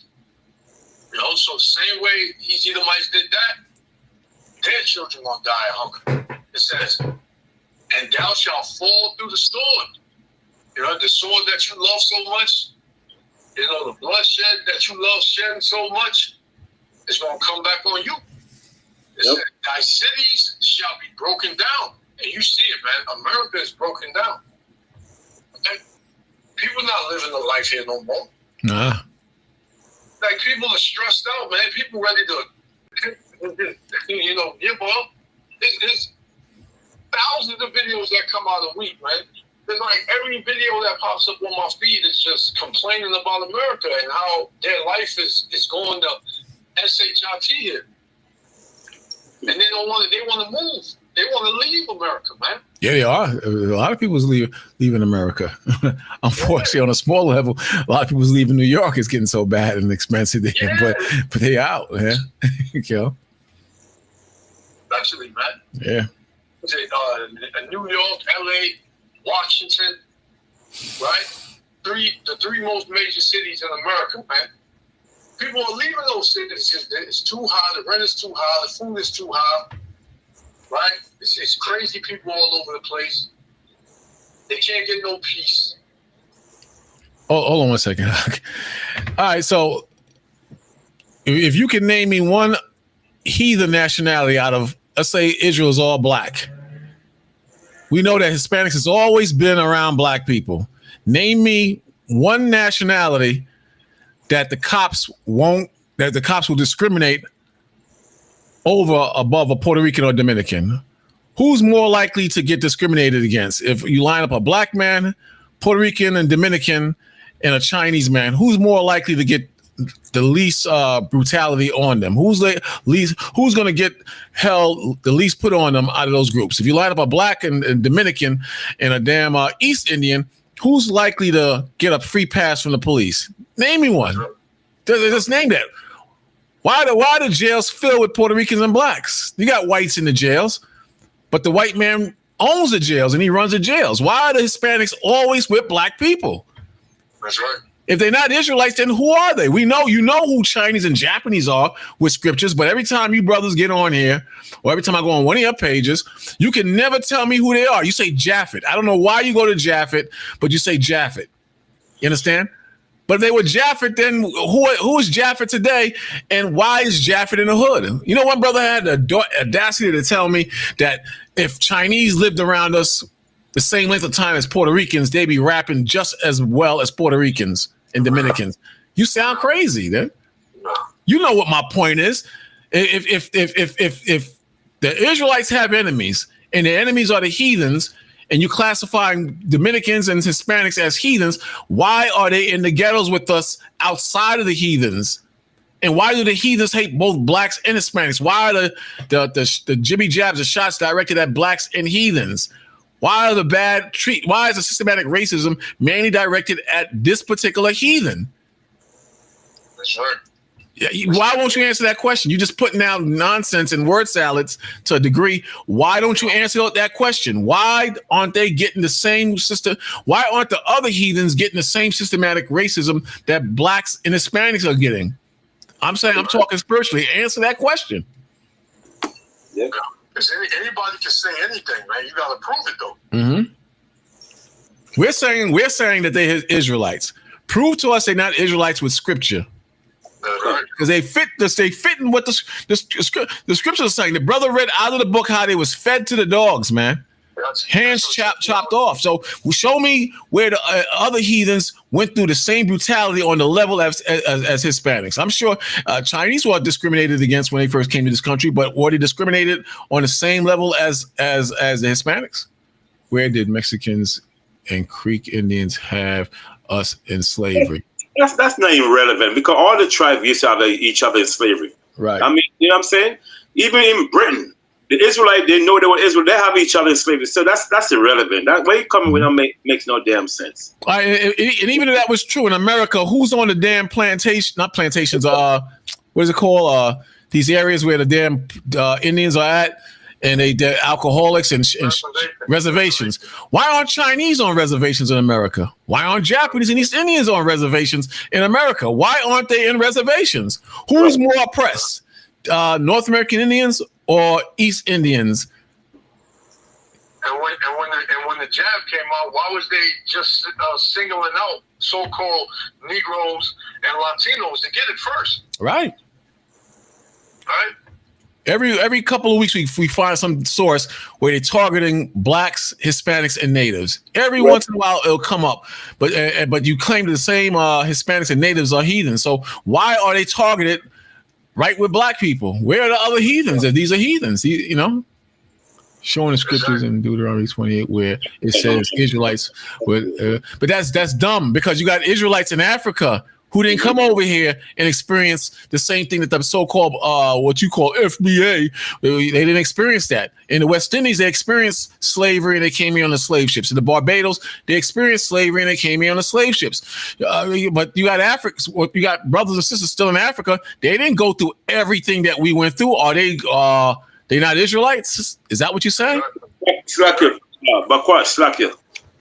I just want to read another book here, right? For a second. Mm-hmm. That's why I want you to read the books, because these guys is just ridiculous. But go ahead, brother. Okay. Because that book, like I said, that book about I just read and Conquistador and by Buddy Levy. Now this book right here, right? It's called the American Holocaust, right? American Holocaust on page. I'll bring it up. Okay. American Holocaust, right? On page 148 to 50, and there's so many things that's in the book. It's a shame how the Indian died of diseases, right? I'm gonna read on page 148, right? And because these are different authors. It says the Spaniard took baby from their mother's breast, grabbed them by the feet and smashing their head against rock, right? They built a long giblet low enough for the toes to touch the ground and prevent strangling, and hanging hanging 13 native at a time in honor of Christ. our Savior, and the 12 apostles. Then straw was wrapped around their torn bodies, and they were burned alive, right? The Spaniard went with their war dogs, which is a mastiff, hunting down Indian men and women. It happened that a sick Indian woman who could not escape from the dogs sought to avoid being torn apart by them. In this fashion, she took a cord and tied her year-old child to her leg, and then she hung herself from a beam. But the dog came and tore the child apart before the creature expired. However, a freer baptized it, right? So it's some of the things how they used to deal with the Northern Kingdom. This is not the Southern Kingdom. This is the Northern Kingdom. So for fool to believe that these people are not Israelites, you're stupid, because it links right up with the Bible. With the Bible, it links up. These are the Indian hung. These are Indian men and women hung to death. You don't see what happened to Esau. And Salaki, I would like to know if these brothers are saying all that, who is the Northern Kingdom and where are they dwelling in today? They're gonna say they say they black. They say the Tainos are black only. Some of them, but all the portraits show the Tainos with tan skin and stringy hair. Mm-hmm. That don't make no sense, and that's a good point. Where are they today? How do we know? It says Ephraim should not envy Judah, and Judah should not envy Ephraim. How are they gonna? How do we distinguish who's who in that? Then you still put up the slave ship thing, but all of us didn't come here on the slave ships, brother. Exactly. And Jeremiah 50:33 tells you that both kingdoms will be oppressed together. Where is that at? And who are these people that are being oppressed together? Because if you link it up with what you see right now, who's dealing with the ICE situation? So-called Latinos and Right. Negro. Right. That's the only people dealing with it. Yeah, they might get an Asian dude here, but who's it mainly focusing on? Good. So-called Latinos and so-called Negroes, man. Mm-hmm. Good. Why are they going so hard body after the Hispanics mainly? They could go after the other nationalities, but the Hispanics are a threat and blacks are a threat. You sound crazy. Look at please. Look at the Taino Indian. Look at them. You see what I'm saying? They just get so fooled because they're thinking because they look like Edomites and so forth. Look, we understand all the tribe were raped. You see what I'm saying? All the tribe were raped. So because a person is light skin, light complexion doesn't mean anything. Because my grandmother from Jamaica on my mother's side, man, she looked like an Edomite, but her father is dark, and her mother is look like European. I can't look at my grandmother and say, "Oh, mommy, grandma, you look white." No, you see. But that's what thing happened with these brothers. They get fooled by they're looking at the complexion of the person. We know when we know Esau when we see Esau. I'm saying that. But when we see a Taino Indians, I remember one time on the Brooklyn Bridge, I was waiting to load of the bus out. And I see a Puerto Rican sister walk down. That's years ago, man. And I said, "Sis, you look dressed very well, you know? What are you?" She said, "She's the daughter of Joseph." So I said, "Who told you that?" She said, "Our grandfather used to teach us in church that we Puerto Rican, we are from the tribe, we are the seed of Joseph, Ephraim." And she didn't know nothing about no Israelite brother. You know what I'm saying? And that time she was like 72 years old. So we know the Taino Indian and the other tribe, a lot of them know they were Israel, but this new generation now is the one that brainwashed. But we know a lot of Puerto Rican sisters, they know who they were. And then I met a lady, she was come from church, and I asked her the same thing. I said, "Miss, I like the way you dress and so forth. I use the term religion, because if I use something else, she may not understand what I'm saying." I said, "The way you dress, you got your head tie." I asked her, "Who she is?" She said, "She from the tribe of Asher. She from Peru." So I said, like, whoa, you know what I'm saying? So when I called some brother, and I spoke my fact, I called Karasha. Karasha said, these sisters know who they were. You know what I'm saying? So, these people that try to tell us that these people are not Israelite, they stupid. You know what I'm saying? But these people are Israel, man. They're facing the same problem we're facing as today. And Salaki, I don't know what's their point, because like Raquan said, they'll say that and they never prove it. They never Right. do it. It's just words. Okay. Oh, they're not Israelites. They look like Esau, Edom. They got stringy hair. So what? They light skin. So what? You know, my sister. If you see my sister is way lighter than me, with stringy hair. But we got the same father and the same mother. So what? I'm an Israelite because I'm dark skinned with woolly hair, and she's not. Come on, man. Yashua. This is the book I was telling you about by Eric William. A lot of people from the Caribbean know about Eric William, right? And we're not dealing with lost tribes and promised land. We're dealing with what Eric William said, right? Same thing. Let's read on page 19. Excellent book on page 19. From Castro to the history of the Caribbean, 1492 to 1969, right? I'm gonna read page 9.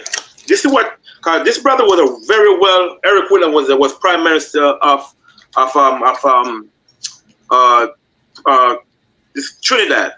He said, making the wish, the father to the thought, he repeatedly misinterpreted and unconsciously distorted the information he received from the native, which is the Puerto Ricans, whose language he could not understand. Right?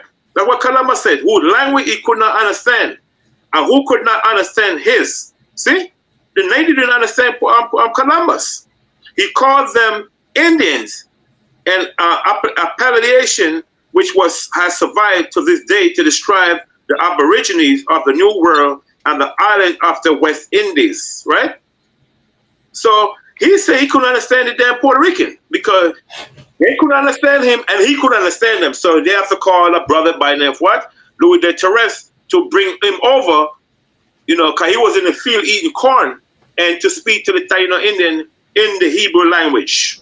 See? Then he said he actually sent a Jewish interpreter on expedition to the Great Khan, which is what? The cacique. See? So the thing is, man, I mean, if these people are not Israelite, what these brothers teaching, saying that they're not Israelite, then why the hell Columbus realized these people speak Hebrew? So what the hell they doing speaking Hebrew? You know what they say, Lamont? You know what they say after you read that? You know what they're going to say? They're going to say that those people that Columbus spoke to were black.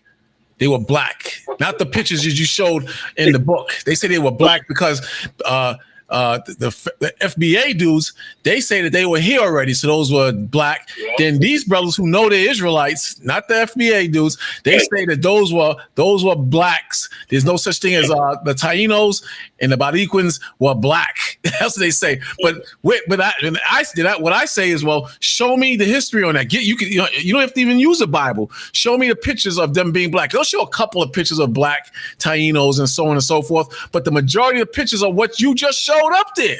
You've been showing all day, and they'll say those are comic books, and that's not true. That's dumb. That's dumb. Show your proof. Canaanites spoke Hebrew. That I heard. I don't know how true that is. I heard that, but that has nothing to do with what we're talking about. And you can't prove that the Canaanites are Hispanics. You cannot prove it. Mm-mm.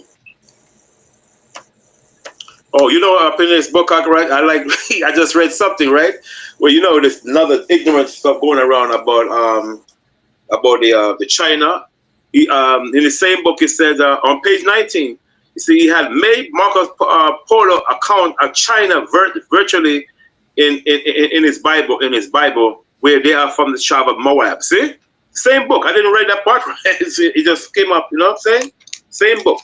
Where the Chinese are from the tribe of Moab. Just not together on the subject, you know. It said that just now? Yeah, cut. You know, so that's another, you know. But the thing is, man, the thing is this: these brothers, they don't study, and then everything. First of all, you only have two so-called color in the world: your so-called white and so-called black. You know, there's no such thing, no China or no Hispanic or no Latino or whatever they want to call them. You know what I'm saying? These people, these Taino Indian, we know they were dark-skinned people, but some of them were light-skinned people also. But because they came over and raped off they were raped by the Spaniard and or whatever the nationality doesn't mean they're not Israel. We're not saying every one of them is Israel. We're not saying that. Just like we're not saying all people in Jamaica are Benjamin. We're not saying that. We never said that. We're not saying that all people in America are from child of Judah. That would be dumb and stupid to believe that. You see what I'm saying? Because I know I know brothers around my way. They look like straight up Judah, and their father damn European. Mm-hmm. So the same way you have to look at the Taino Indian. You cannot say these people are not that these people are freaking Gentile or white. That's stupid to believe that garbage. That's what it's considered.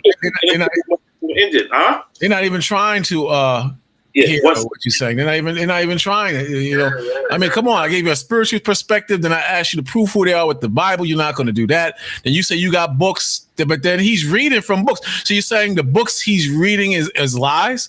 That don't make no sense. Man, then Google. You do it. You do it, brother. We read earlier that black people were here too during the time of Solomon. We read that earlier.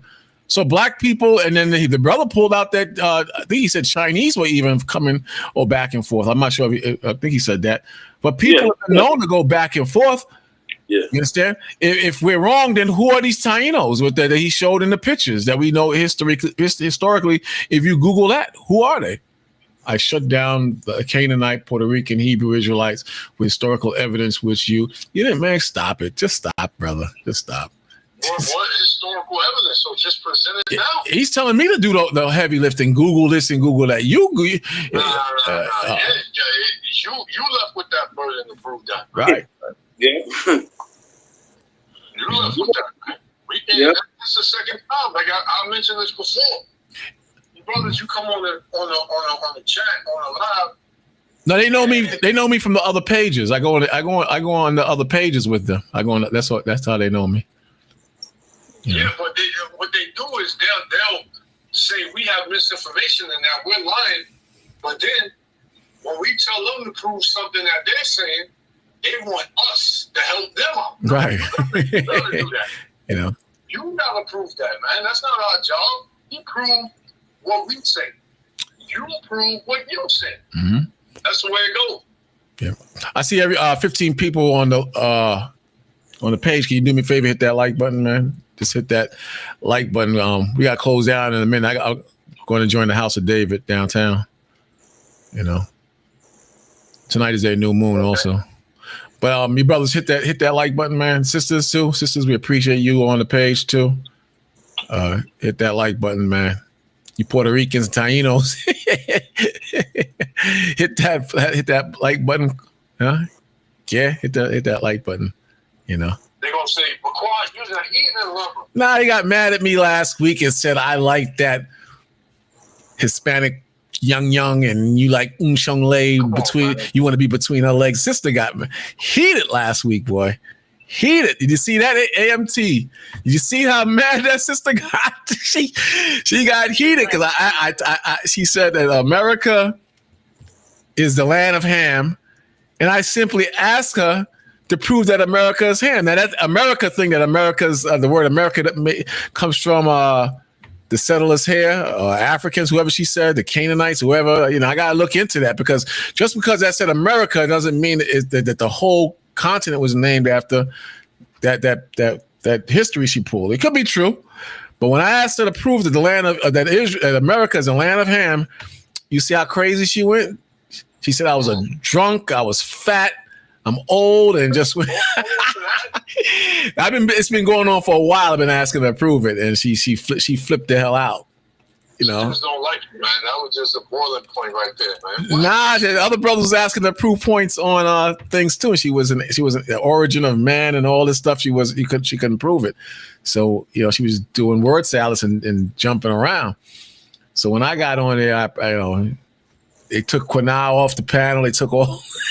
I said, Quanah can't protect you now. So could you answer that question with scripture? The same way I'm asking this brother, these two brothers are answering with scripture. She went all over the planet. Oh, man, she went crazy. She started yelling like she lost her mind, man. And they said, I've never seen her like that before. How Yeah. dare you tell me to prove something? No, she said, "Get him off the page. Get him off. Get him off. Get him off." You got to be in the scriptures, and I said it before. I notice a lot of these historians, they go so deep into the history, they forget the scriptures. They don't deal with the scriptures anymore, and they even twist the scriptures around, man. You know. Yeah, you ever notice like He saw it. Good. when anybody comes up, or like you said, you went on the other channel or whatever, when people ask us to prove something, we don't blow up. We don't, get all irate and Yeah. start, being disrespectful and all that. But you other, Jakes and even the world and dealing with all these other doctrines, we tell y'all to prove something, y'all go off the handle. Y'all want to fight, y'all call us names and say F you and Actually, she went crazy. She was get him away. It's going crazy. I'm telling you, she lost her damn mind. I've never seen a sister like that. Never. That's that demon, man. Yeah. That's that demon. You got to go in the Bible. You got to stay in the Bible, man. That's number one. Bottom line. Exactly, man. See, when you're dealing outside of the Bible, man, you're dealing with these other doctrines, man. These things bugging you out, man. You can't hold your peace. I have seen certain videos with dudes, grown men, acting like kids, man, cursing you out, saying, "Oh, I'm gonna catch you. Yeah. You better stop talking that, and watch what I do to you." And the 12 tribe sign is false, and you still following that. Come on, man.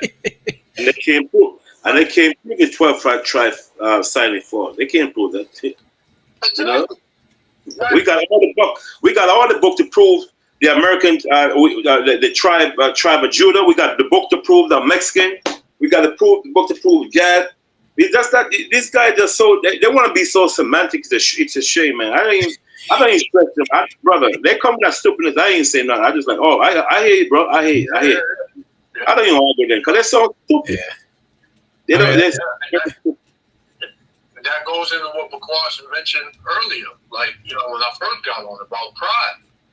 Like, these jigs, they hella prideful, man. Mm-hmm. And they don't know a damn thing. Mm-hmm. Right? How dare you come on here when you don't study? You probably a TikTok Israelite. Hold on, bro. You need to repent. If anything, we believe in the Lord. You need to do repent. You're a cool brother, but you act up every once in a while. But you need to get into that New Testament, brother. You need to get into that New Testament. You the one that need to repent. Yashawan, sorry. Yeah, no, I was saying like these brothers, a lot of these brothers. I'm not saying anybody particular, but there are some brothers and sisters that are just TikTok Israelites. They get on, they see a video on TikTok or Instagram, and it's saying one thing, and they just run with that because it sounds good. Mm-hmm. They don't really study. They just watch a clip, a damn 30-second clip, and it says, "Oh yeah, such and such is a Canaanite." That makes sense. And then come out with that doctrine, man. No, you got to really go in and fact check that, man. Right. Because the scriptures say one thing, man. And your words don't trump what the scriptures say. You got to prove it. If it's not according to the scriptures, then, hey, you going off. Right. You're going off. I don't see no idolatry. We do follow the Torah, but we don't. Do you follow? I ain't even gonna go there with this dude, man. And then you hear them say, we idolizing our heritage. We idolizing our nationality. Like we worshiping ourselves. Right. Like, why wouldn't we be happy? We don't worship ourselves, but why wouldn't we be happy finding out who we truly are? Right. That's a blessing, man. Stay black and that's what a lot of y'all gonna do. Y'all gonna stay black and die, man, because everything is black. If he ain't black, it's whack. If it ain't black, it's false. And stupid. You can't, let those heathens, you a heathen lover. You know, a dude jumped on one of the videos I did, man, in a comment, oh, you a heathen lover. Yeah, I don't like that, man. I'm telling you. It's like a brute. Man, come on, man. Right, Lamont. I got something here on Gad, right? Gad and Judah. Mm-hmm. Now, I never brought these books out. I have They this don't, book. they don't like that book. They said in the same. Oh, that's not it. Like, this is different. I know they're gonna try to come and say something different, and this is not quoted for no Issue American Indian or Lost Tribe Promised Land. Yeah, This book called right here called Light and Truth by who? By Robert Benjamin Lewis. Benjamin Lewis is a so-called Jew from Amsterdam, right? On page 250, page 250, and like I said, I want to see what they're gonna say now because they're always gonna come up with something. All right, I'm gonna start page 249. He said Columbus, the discovery of America, was inflamed with a love of what he saw among the native, and declared in a communication to the king and queens of Spain what he did. He went to the king of Spain and tell them this, that there was not a better people in the world than these, none more affectionate and mild. They love their neighbors as themselves, right? Bible tells us, always speaking and smiling and use every person with kindness, right? That's what the Bible tells us. Gad, he took, he cut his arm and said, we're brothers. That's in the Native American Indians. Okay, it said, the page 250 now. These native all appear to have one origin, right? One origin. Their language appear to have been Hebrew. Hebrew, see? I'm not making this up. It says it's a Hebrew right here. You can see it's a Hebrew. You see, right? Before those brothers thinking I'm making these things up. Hold on. Okay. See? Natives appear to have had one. I can't read the rest. What it says. It says have been Hebrew. Appear to have been Hebrew. Right there. Hebrew, right? Then it says, in addition to various other arguments and many tradition, a table of words and phrase is furnished by Dr. Bodinot, Adair, and others, to which several have been added from good authority to show how clearly the Indian language is derived from the ancient Hebrew, right? That's the part. Listen what it said. Now, then also, there's a book called Africa Gift to America, which tells you the American Indians spoke Hebrew, right? Now, this is another book right here by, it's called Views of the Hebrew. It's so old, there's a company in India is reprinting all these books because these books are so old. This book is from like in the 1800s. The name of the author is called Ethan Smith. Ethan Smith, right? I'm gonna read a page where it tells you about the Black American, proving that about Judah. So I understand. No, that's not the book I want to get. I'll say something. Let me go back and get it. So that last print he showed in the book, are you saying that that's a lie? Are you saying that's a lie? If that's a lie, proved or give us understanding on why that would be a lie. Because to me, that don't make no sense. For you to say that that's a lie would make no sense. Unless you have proof that it's a lie. You have to show that's a lie. That was clear as day. I don't understand. You know, but what they do, they just ignore the facts and they just like keep just talking. They're heathens. You guys are heathen lovers, and they're Canaanites. Then they Japhet. Then then they Esau. Prove it. They scared to pull out that information because they're gonna get shredded. Right. That's what it is. You know. So I'm gonna say, get shredded, man. You know. AMTZ, what do you have to say about what he just read in that book? How is that false? That's what I want to know, because that looked like straight up evidence right there to me. I mean, and he keeps pulling out book after book after book, week after week after week. So I just don't get it. But it's cool though. We don't hate you. It's cool. But the same way the white man, he's gonna be shocked when he find out that we're Israelites. You're gonna be shocked when you find out that the Hispanics are Israelites as well, not the Spaniards, but the ones of Indian descent. It's called linguistic. What about what he just read, though? You have to prove how their language comes from Hebrew. So we have to prove how their language came from Hebrew. We're saying they were Hebrews. I don't have to Google it. What he just read, how is that false? That's what I'm asking you. How is that false? You keep talking about linguistics. I don't have to prove nothing through linguistics. If that's the case, I have to prove through linguistics how the black man, how he was speaking Hebrew. You understand? Prove that that's wrong. That's what I'm asking you. You're just going to ignore that, and you're going to pretend you never saw it and go from week to week to week saying that the Hispanics are not Israelites. But, hey, you know, the prophecies are going to fulfill themselves. And like the brother brought out, we're going to come together. We're going to come together. So say what you want and do what you want to do. But there's a division in the nation, and the Most High is closing that gap. He's closing that gap, you know. So let me know when you're ready, Lamont. So okay. keep doing what you're doing. It's cool with us, though. It's cool, you know. So, who's Dougie M.M.? It says that I have them too, but I also have books showing they are not Israelites. What books? Name the book. Yeah, that's a good point. Yeah. You know? Name the book. Fine. I got it right here. It's called A Treatise of the on physical geography. A treatise on physical geography. These books are from 1860 something. So what they do, they reprinted, the Indian company in India reprinting these books by Barrington. And it's stated right here.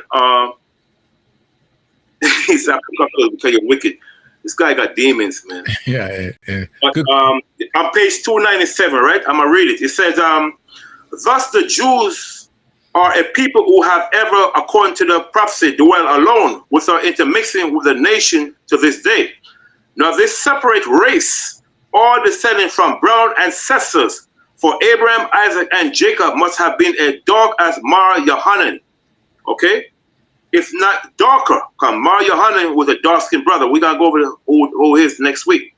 We go no further than the Jews of southern Spain and compare them with those of Holland and northern Germany, which are the Germanic tribe, all those people, the Anglo-Saxon, to perceive a very striking difference that Spanish Jews is always dark complexion and his hair is unfortunately black.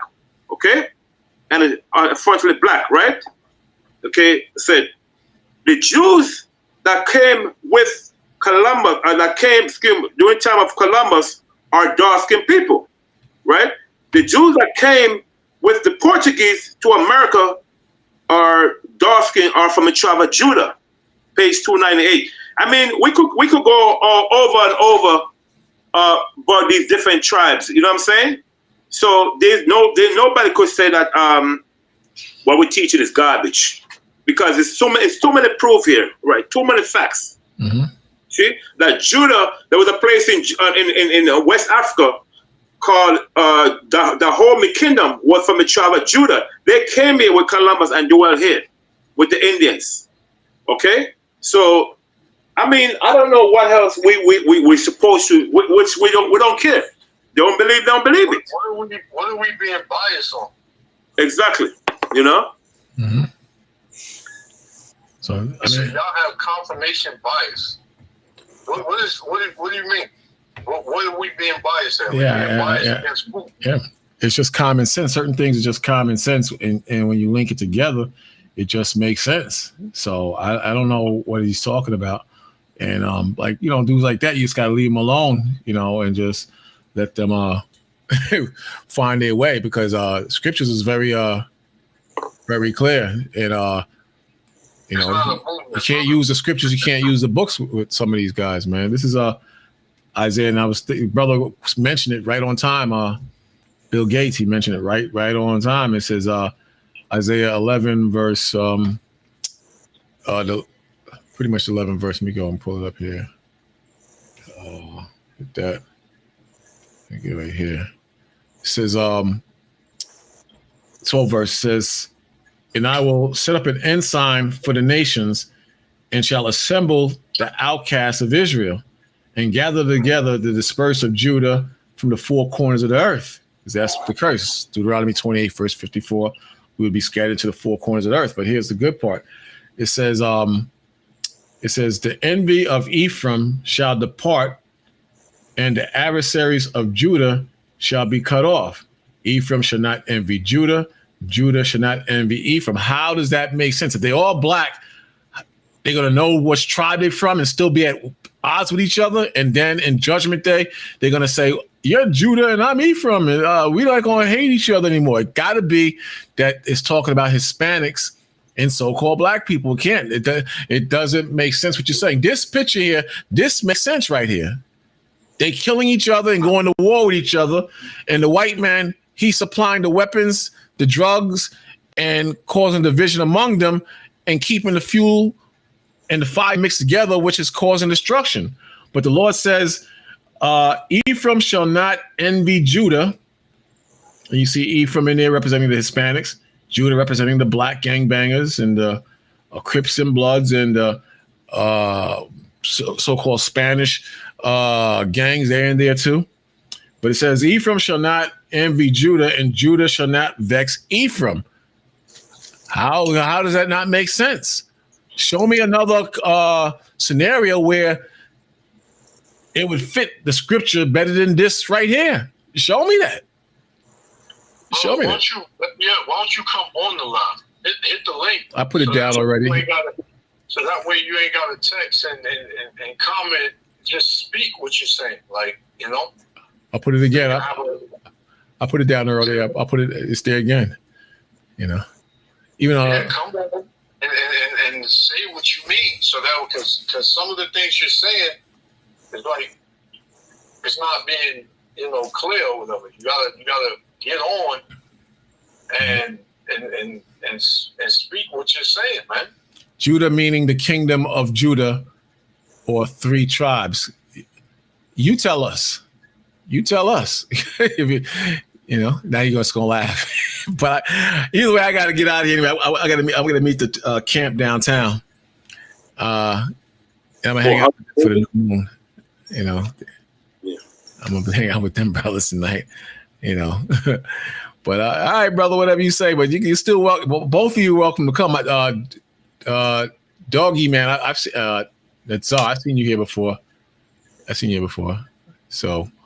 You're welcome anytime. You're welcome to hit that link whenever you're ready to hit that link too. But I tell you, everybody can do me one favor: hit that like button if you haven't hit it already. I know I keep pounding you about it, but hit that like button.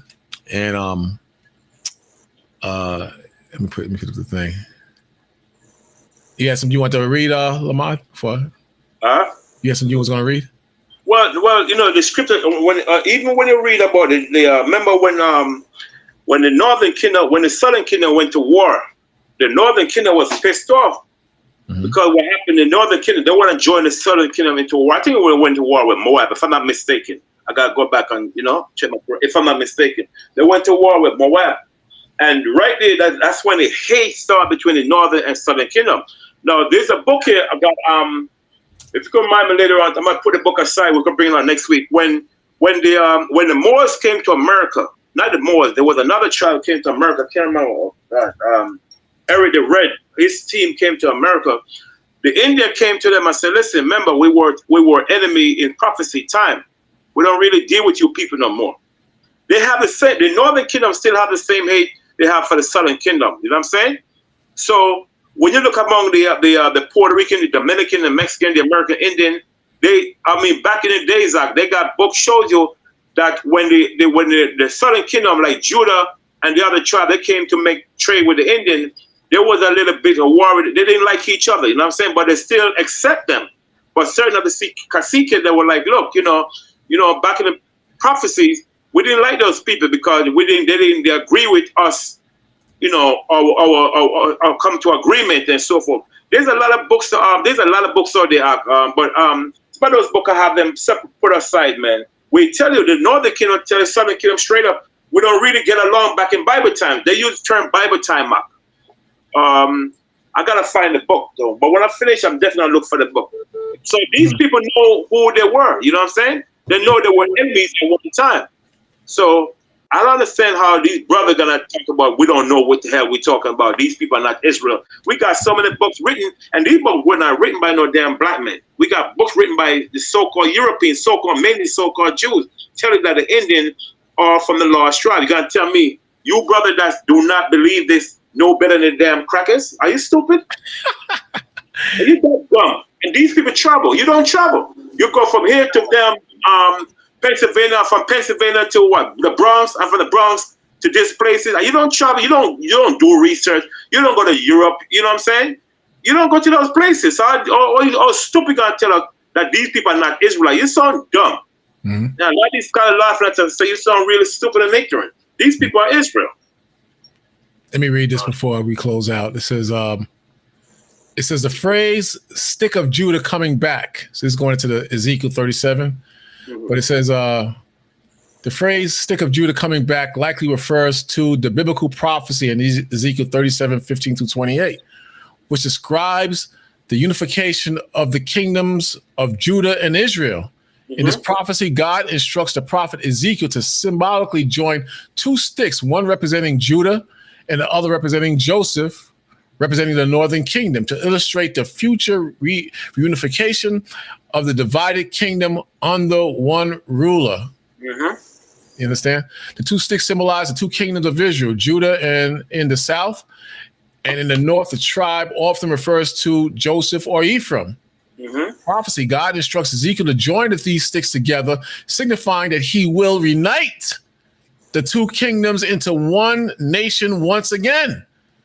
So the same way we got to go back into the promised land, and that's prophecy. He's going to reunite a divided kingdom. Now we know we're divided as a people, and we know who the children of Israel are. You might say they're black, all black, but then it goes deeper. Who is the northern and southern kingdom that the Lord is going to bring back together? We know that we all Israel, and that brother got to come into the faith. That sister got to come into the faith. We know that. But who is the nation, northern and southern kingdom, that God has to bring back together that's divided? Doesn't make sense. They all black. You would have to. That's dumb, because you can see who Israel is, but who's the opposition? Who's the opposition? That's what I'm asking. Who's the opposition? My question, not to cut it, brother. Give one more scripture, brother. 51, Jeremiah 51:20. Now, if I was ignorant and I didn't know, no, not Jeremiah, sorry, Isaiah 51:20. You know I'm talking about, Yeshua. That scripture you always read? Isaiah 51:20. Now, if I did not know better, and the Bible talks about Judah sit at every corner, Judah, the kingdom of Judah and Israel sit at every corner of the street. My thing was like, couldn't be talking about Jewish stuff, because I don't see no Jewish people hanging out in the street corner drinking 40 hours and smoking weed. You know what I'm saying? You go to the Bronx, you go to Staten Island. The moment the Arab open up a damn store and across the streets of Project, you see Negro flooded that damn place, along with Puerto Rico, right?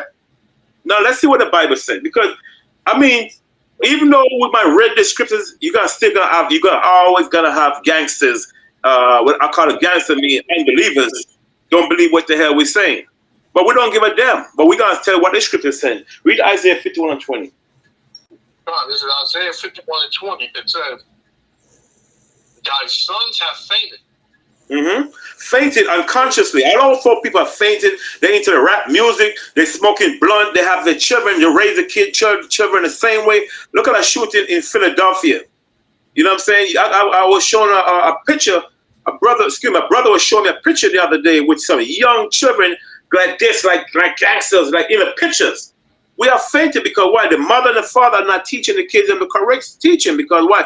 They themselves have no wisdom. So they fainted, mean unconsciously, because they have no knowledge of the Heavenly Father. Go ahead.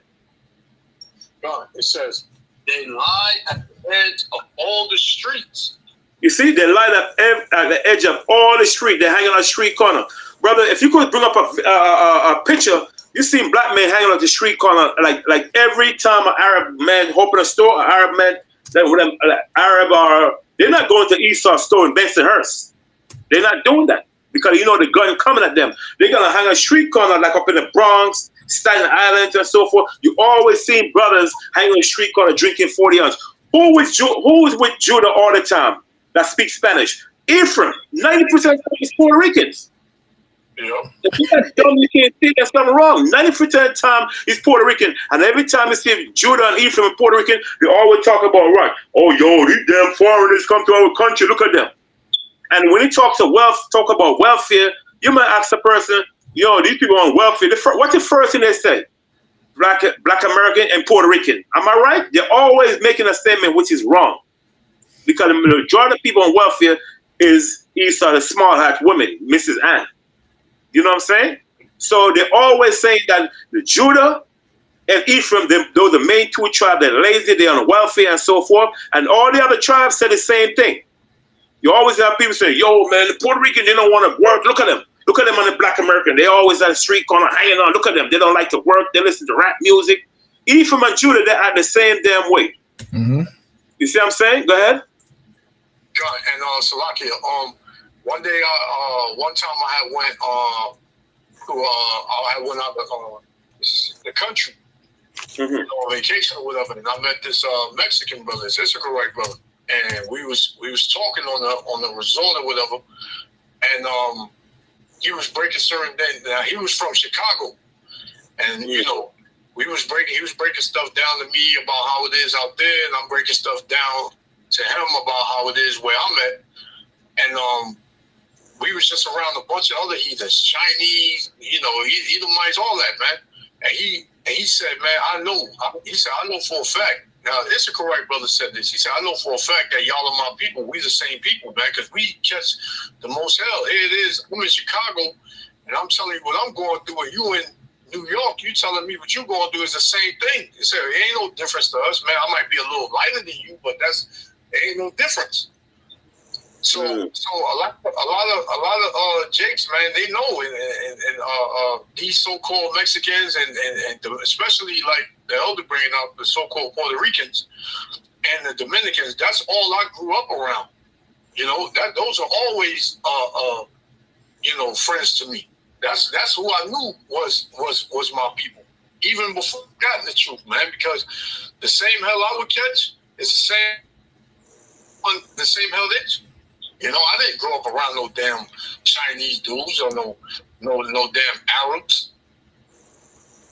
Now you look at this picture. You tell me that Chinese and East Indians are on the same level as these people. They're gonna get the same kickback from the white man. They're gonna get the same level of oppression from the white man. They're gonna live in the same poverty as the white man. You tell me that.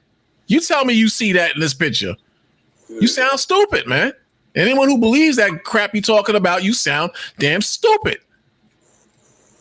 You ain't gonna convince us of that. We're from New York City, especially if you're from New York City or Chicago or Philly. You ain't gonna convince us of this foolishness you're talking about. How are these heathens on the same level as an average heathen? That don't make no sense. Look, they do the same foolishness we do, the same dumb crap we do. They do. You sound dumb, man. Come on, man. Look at Beach Street. Remember Beach Street, Doc? Beach Street? Right. They break down in the damn trains. That was crazy. Yeah, back in the days, Beach Street. What? Come on, man. It's crazy on the comment. What person do Hispanics fit? People crazy. You're just being stupid to be stupid, man. Yeah, he just wanted to play with our head now. That's all. Just being stupid just to be stupid. That's all that is, man. You know, because it's it don't make no sense to be that damn dumb. Because I'm not asking a hard question. I'm asking a very simple question, man. Very simple question. It's not hard. You got damn heathens all in New York City, all over this country, and they don't act like no damn Chinese or Japanese and whatsoever. And they get their heads kicked in just like us. Can't even say so. Well, it's a little couple of incidences. They get discriminated and get their head kicked in just like us. So you just stop being dumb, man. You're just being stupid. At this point, you're just being stupid now. I'm asking you a simple question, a serious question, and you playing around, man.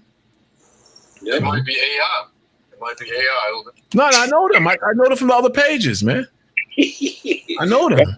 That might be AI, right? Yeah, I'm gonna see them tonight on the other pages. I'm gonna see them tonight. You know. They still might be AI, man. Ain't no sense to be that crazy, man.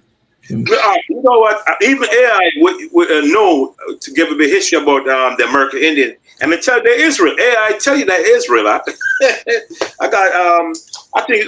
even I was watching because I don't know about them things. You know what I'm saying? AI crap. But the thing is, AI been giving you some facts because the sister I'm talking to her, she real good in AI. And she tell us straight up about the American blacks, the Puerto Rican, that they're Israelite. And these are I was like, wow, shocked how she know how to work it. Because I don't know, there's one you pay for and one you get for free. Mm-hmm. But she don't work it real good, man. Yeah, street corner right there. Look at that. Always hanging out, man. Just like us. Where the hell are the Chinese in these? Yep. Show me some East Indians. These are heathens. You sound crazy, man. When the last time you been to the Bronx? You sound crazy, man. Look at this. You ain't gonna convince us of that garbage you're talking about, and we right in the midst of all this. Look at that. Yep. Look at this. And for Kawaf Amaf, about what curses do. Who's the second in line to being incarcerated under the so-called Negroes in America? What? He lost you. You know, but I understand his point. You know, I understand his point exactly. But you ain't gonna convince us this, man. Come on, this is where we from, man. You sound dumb, man. This is the Bronx. It looks no different from Bushwick. You sound crazy, man. You know, when the last time you been to Bushwick or Myrtle Avenue? Come on, man. You sound crazy, man. Come on. Look at this. We're the Chinese living like this or having this energy. They say Israel is the salt of the earth. Yep. And we have energy. Where are you going to find this type of energy among the heathen? Look at that. Right. We do beef patties and they do empanadas. We do rice and beans. They do rice and, or we do rice and peas. They do rice and beans. We do rice and beans too. Look here, Panda Express. You got Chinese there to make money and they leave the hood. Yep. The Dominicans, they make money at the bodega or whatever they sell. They don't leave the hood. You think these Chinese live in the hood that own Panda Express, even though that's more commercial? Come on, man. You gotta be more spiritual and open your eyes, man. I'm back question. They eat a lot of cane too, a lot of cane, mangoes and so forth. You don't see no damn Chinese with no mangoes out. They sell the mango to us. You don't see no eat no damn mangoes. You ought to see that stuff. They might, once in a blue moon, you might see them buy the mango smoothies. But you see a lot of Mexican, Dominican selling mangoes, Jamaican, tribe, Haitian, Black American brother in the South eating mangoes and so forth. You know what I'm saying? You don't see no damn Edomite selling no mangoes. You go in and Esau neighbor and say you ain't not finding no mangoes, like cane and so forth, jackfruit. You know what I'm saying? Get that. Let me get something. All you see is damn black people with them, man. Yeah. And you got so-called black restaurants in every neighborhood too, everywhere in the hood too. Mm-hmm. So what's your point, man? You got the bakery, you got the damn jewelry store. Golden Crust, Buck Patty. Look, what you call it? The chicken shack. How many chicken shacks like this is in the Chinese and Little China or Chinatown? How many chicken shacks is in Little Italy? We eat this garbage. Come on, man. Just stop your foolishness. Just stop. You see this thing? It's called Gnep, right? Gnep? I don't get it. What about it? Yeah. A lot of the Mexicans sell these things. You don't see Chinese. You don't see white. Good point. Good point. Good point. Are you not stupid like these people in Israel? You got a lot of Puerto Rican eating these things, mangoes. These are Gnep. That thing is very healthy. When the seed dries, it's good to grind the seed for cancer, prevent cancers in the body. And these coming from Ishika. And I don't know, brother, he probably came on late, but the elder already broke down what Esau did to all the tribes. Mm-hmm. We know Esau did a number on all the tribes throughout history. We already went through that. So you saying we got to be educated properly on things Europeans done to all ethnic people. We don't care about all ethnic people. We only care about our people, man. Right. We don't care about the so-called Chinese or Arabs or East Indian. We don't care about them, man. We're not concerned with other ethnic groups. I'm seeing Bomb Caffeine on there. Casinos. You probably think casino where the Mexican is at. This guy like he hates them damn Northern Kingdom, man. What did the black? That's what it's all about, brother. because if the so-called Mexicans have their own land, why everybody want to come to America, man? If that's their land and they rule that land, why do they want to come to America? Because Mexico is ruled and the leadership is under a so-called Jew. Yep. And mainly Spaniards got the power in Mexico. Yeah, exactly. So we're not saying that every, Hispanic is an Israelite. We're not saying that. Like, I don't know. Y'all, I don't know. Y'all just got selective hearing or something, but we're not saying that. They bombed Black Wall Street. I haven't seen them bomb a casino yet. Brother, so you mean to tell me Mexicans own casinos? Native Americans own casinos? No, he tried to say that they work in the casino, so they don't bomb them. So they work in the casino. You know, he probably come up, that Donald Trump crap. A lot of Mexicans will work in the casino. So, people hate them. They don't bomb and kill them off. That's what probably he's saying. It makes no sense. They own the casinos. Them $5 Indian. Yeah. They own them casinos, man. And like the elder said, they live on reservations, man. Right? The reservations, where you live in the hood looks way better than the reservations that the so-called Native Americans live on. Yeah. Right? Hey, Priest, sorry to cut you. You remember that movie? You was talking about it, Yashua, a couple months ago, where the guy said it's a Western movie with John. This guy with the Mexican. Cat Ballou? No, we said the Mexican. The guy said, the Mexican. They're from the tribe of Ishika. Just like that. Yeah, Cat Ballou. Cat Ballou. Oh, Cat Blue. Oh, okay. I got that deep. Cat Ballou. Oh, Cat Blue. All right, I'm gonna order that later on Amazon. Cat Blue. So how the hell they know that? You got idiots talk about they're not Israel. Come on, man. These cats know these people. You know what I'm saying? They know these people. Jay get caught up on skin color, man. And yes, that's the problem. Skin color and head touching. That's it, man. Your understanding is very low. Cut, yeah. Yeah. I think I found it. All right, here you go, right here. Hold on 1 second.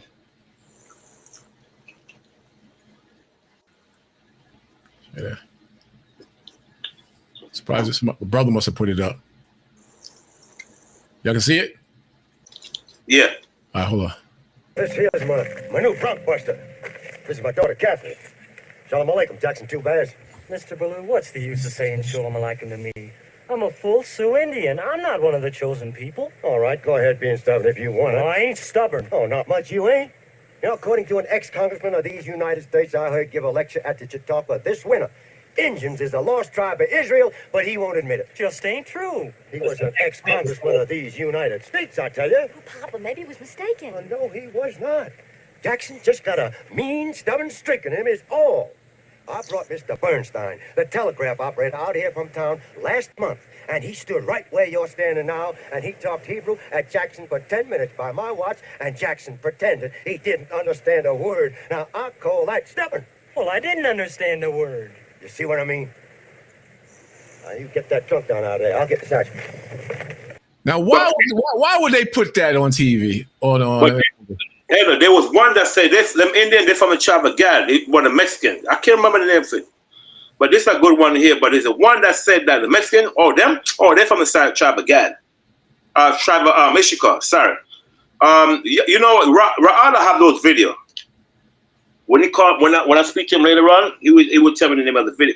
But it's telling that the Mexican, they're from the tribe of this demon is on here now. This demon is on here. Hey, Qual, why don't you just hit the link? You always harass me about Hispanics all throughout the week on Facebook. Hit the link. Or you gonna hide behind FOPE? Quinai in here. Why don't you just hit the link? I put it down $1 million. I'll hold off my trip downtown Brooklyn just for you to hit that link. Hit the link, brother. All throughout the week, even yesterday, up to yesterday, you was talking smack. Come up here and prove your point. Prove your point, brother. There's a link. Hit it. or you just gonna harass me next week on Facebook? Hit the link. Oh damn! I hate when people don't have proof, man. Bring your proof up, man. Hold on, Lord Shiasha one. Hold on. All you gotta do is hit that link, brother. You know, just talk.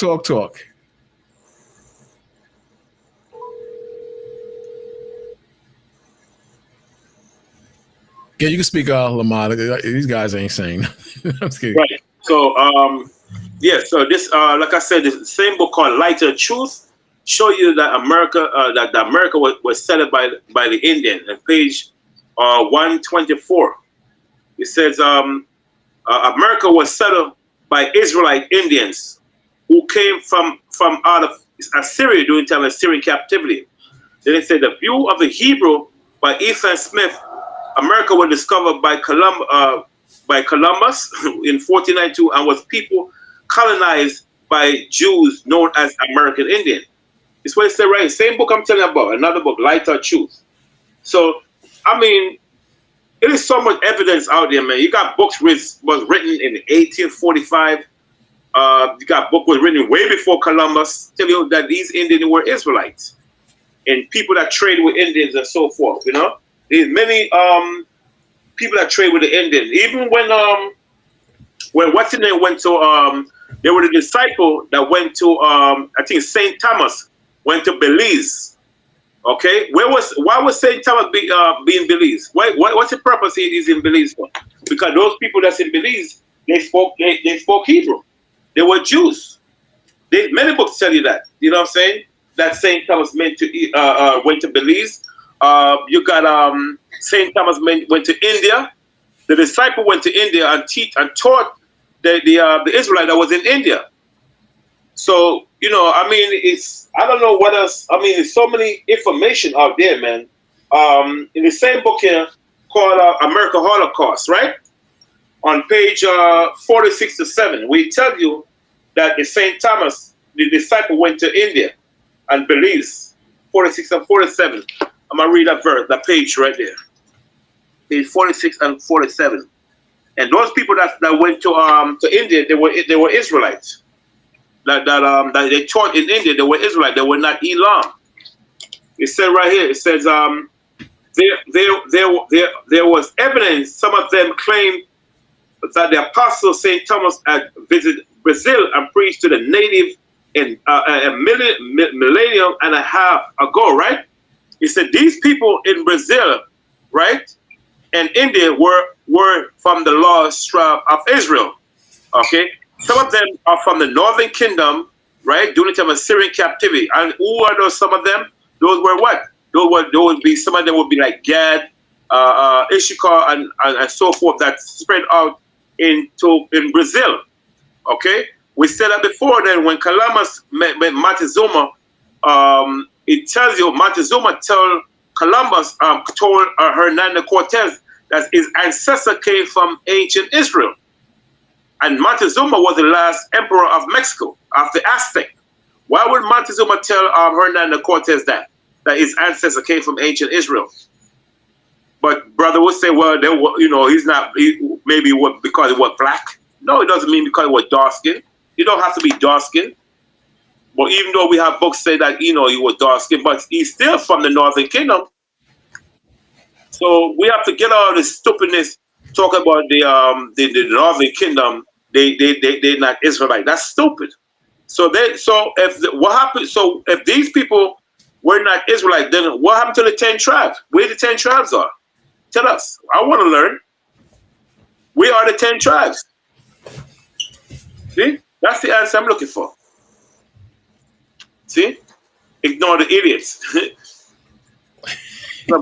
some person named Lisa John. That's good. If we idiot, why don't you come on live? I think she's from that. I think she might be from the House of David. I'm not sure. Oh yeah. I think so. I think she's Israel. I think. I'm not sure.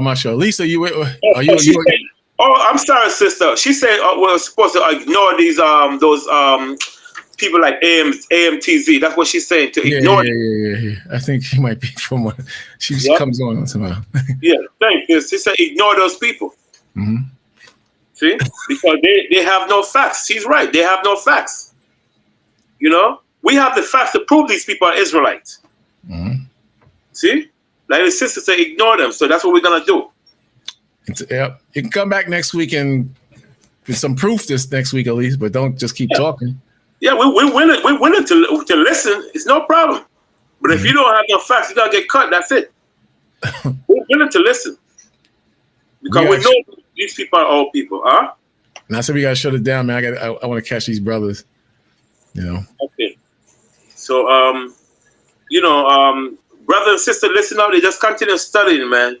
And, like the sister Lisa said, ignore these brothers, because these people are, the Bible says, when one hear it and understand, when one hear the word and understand it not, then here come the wicked one. See? Mm-hmm. Yes, ignore you. The Bible, and what she said is in the Bible. The Bible says, ignore a fool. So you will not be like him. So if we caught up in your rhetoric, we're going to become stupid ourselves, just like you. So we're just going to ignore you, man. That's it. And brother, have a nice day, man. And stop acting stupid, because like the brothers, the question, Yeshua said, look, one day you might be surprised. You realize that these are your people. Stop ignoring these northern kingdom. Those are your brothers and sisters. And cut it out. Stop it out. Yep. Repent, keep the commandments, and keep the commandments right, but follow Christ. We call him Yahweh Shai. You gotta cross that hurdle before you even talk. But anyway, man, we're gonna wrap it up. I want to catch these brothers downtown. Okay. I gotta block him now because he's being a damn idiot. All right, it's over anyway. But see, that's all y'all can do. Yeah. Now he just said keep the commandments. You breaking the commandments right there. You breaking the commandments. Mm-hmm. Leviticus 19 verse 17. You breaking the commandments on through 18. So these Old Testament brothers, they don't believe in no commandments. They just be talking a good one. Mm-hmm. You know. Yeah, boy, tell him. Now he's getting ninja-ish now. But it's too late now. The word got out. The brother brought out the books. We brought out the scriptures. You still there, Yeshua? No. We brought out the books, and the information is too late. Satan, the Most High, let it all come out. We planted the seed. Next week we'll water it, and the Most High will give that increase. So it's too late. Good, nice try. Any last words? Starting with you, Yeshua. Any last words? Nah. Lamad, you good? Yeah, I just want to say, man, this brother and sister, continue to listen, man. Do not listen to these. You're always gonna have gainsay, like the Bible said, gainsay. Mm-hmm. Just continue to do your teaching. Continue to do a commandment, and just ignore these brothers and sisters, man, that come with madness. Because you're gonna have a lot of strange doctrines out there. This is nothing yet. You're gonna see a lot more strange doctrine. And don't be surprised next week they say, "Oh, I just found out Jesus is saying that from AI." I won't be surprised, because you're gonna have a lot of madness out there. So it's up to you to ignore that and do your own study. Mm-hmm. Okay, good. All right, brothers and sisters, you stay in the spirit, man. Watch the news, watch prophecy, and don't let anything stop you from serving the Most High, because this is what it is. This is what we have, and it's a blessing. It's a blessing to know that you're an Israelite. Let me get one scripture before we get out, showing about the blessing. It's a blessing to know you're an Israelite and you're serving the Most High. That's the bottom line. This is the book of Romans 3 verse 1. It says, what advantage then has the Jew, or what profit is there of circumcision, meaning the law? Much every way, chiefly, meaning mainly, because that unto them were committed the oracles of the Most High. What's the oracles of the Most High? The word of the Most High. Psalms 147, 19 and 20. The word was given to the children of Israel as a blessing. Psalms 78, I believe is 5. I could be wrong on that one, but it's somewhere in the 78th chapter of Psalms that the Most High gave the word and the laws to the children of Israel, which is us, Puerto Ricans, Dominicans, Cubans, Mexicans, so-called Negroes, and natives. It says, third verse, for what if some did not believe? Again, it says, for what if some did not believe? Shall their unbelief make the faith of God without effect? In other words, will the wicked fact that you don't believe change the prophecies and the judgment of God and make them without effect? Fourth verse, God forbid. Yea, let God be true and every man a liar, as is written, that thou mightest be justified in thy sayings. How are we justified in our sayings? Because we're reading out of the word of Yahweh. And mightest overcome when thou art judged. How do we overcome when we're judged? Because we're reading out of the word of Yahweh. Bottom line, you can't get around that. That's what the scripture says, and that's what we're rolling with. And overall, the Most High, he's dealing with us. He loves us. He loves you, brothers and sisters. Just continue the faith. You understand? These other brothers, they don't know what the hell they talking about. So just stay in the faith, man. Stay in the faith. Can't go wrong if you stay in the faith. Joshua, you got something? Okay. All right, brothers, y'all stay strong out there. Keep your heads straight. Be a pillar and a support to the brothers and sisters who are out there struggling and trying to get it together. Those who are watching, hit that like button for me, man. Hit that like button, and we'll see you brothers and sisters next week. You'll see me during the week here and there. Stay in the faith. Watch the news. Pray for me. We'll pray for you. And hopefully we'll make it to see this kingdom fall and crash. Shalom. Shalom. Shalom, brother. All right, bro.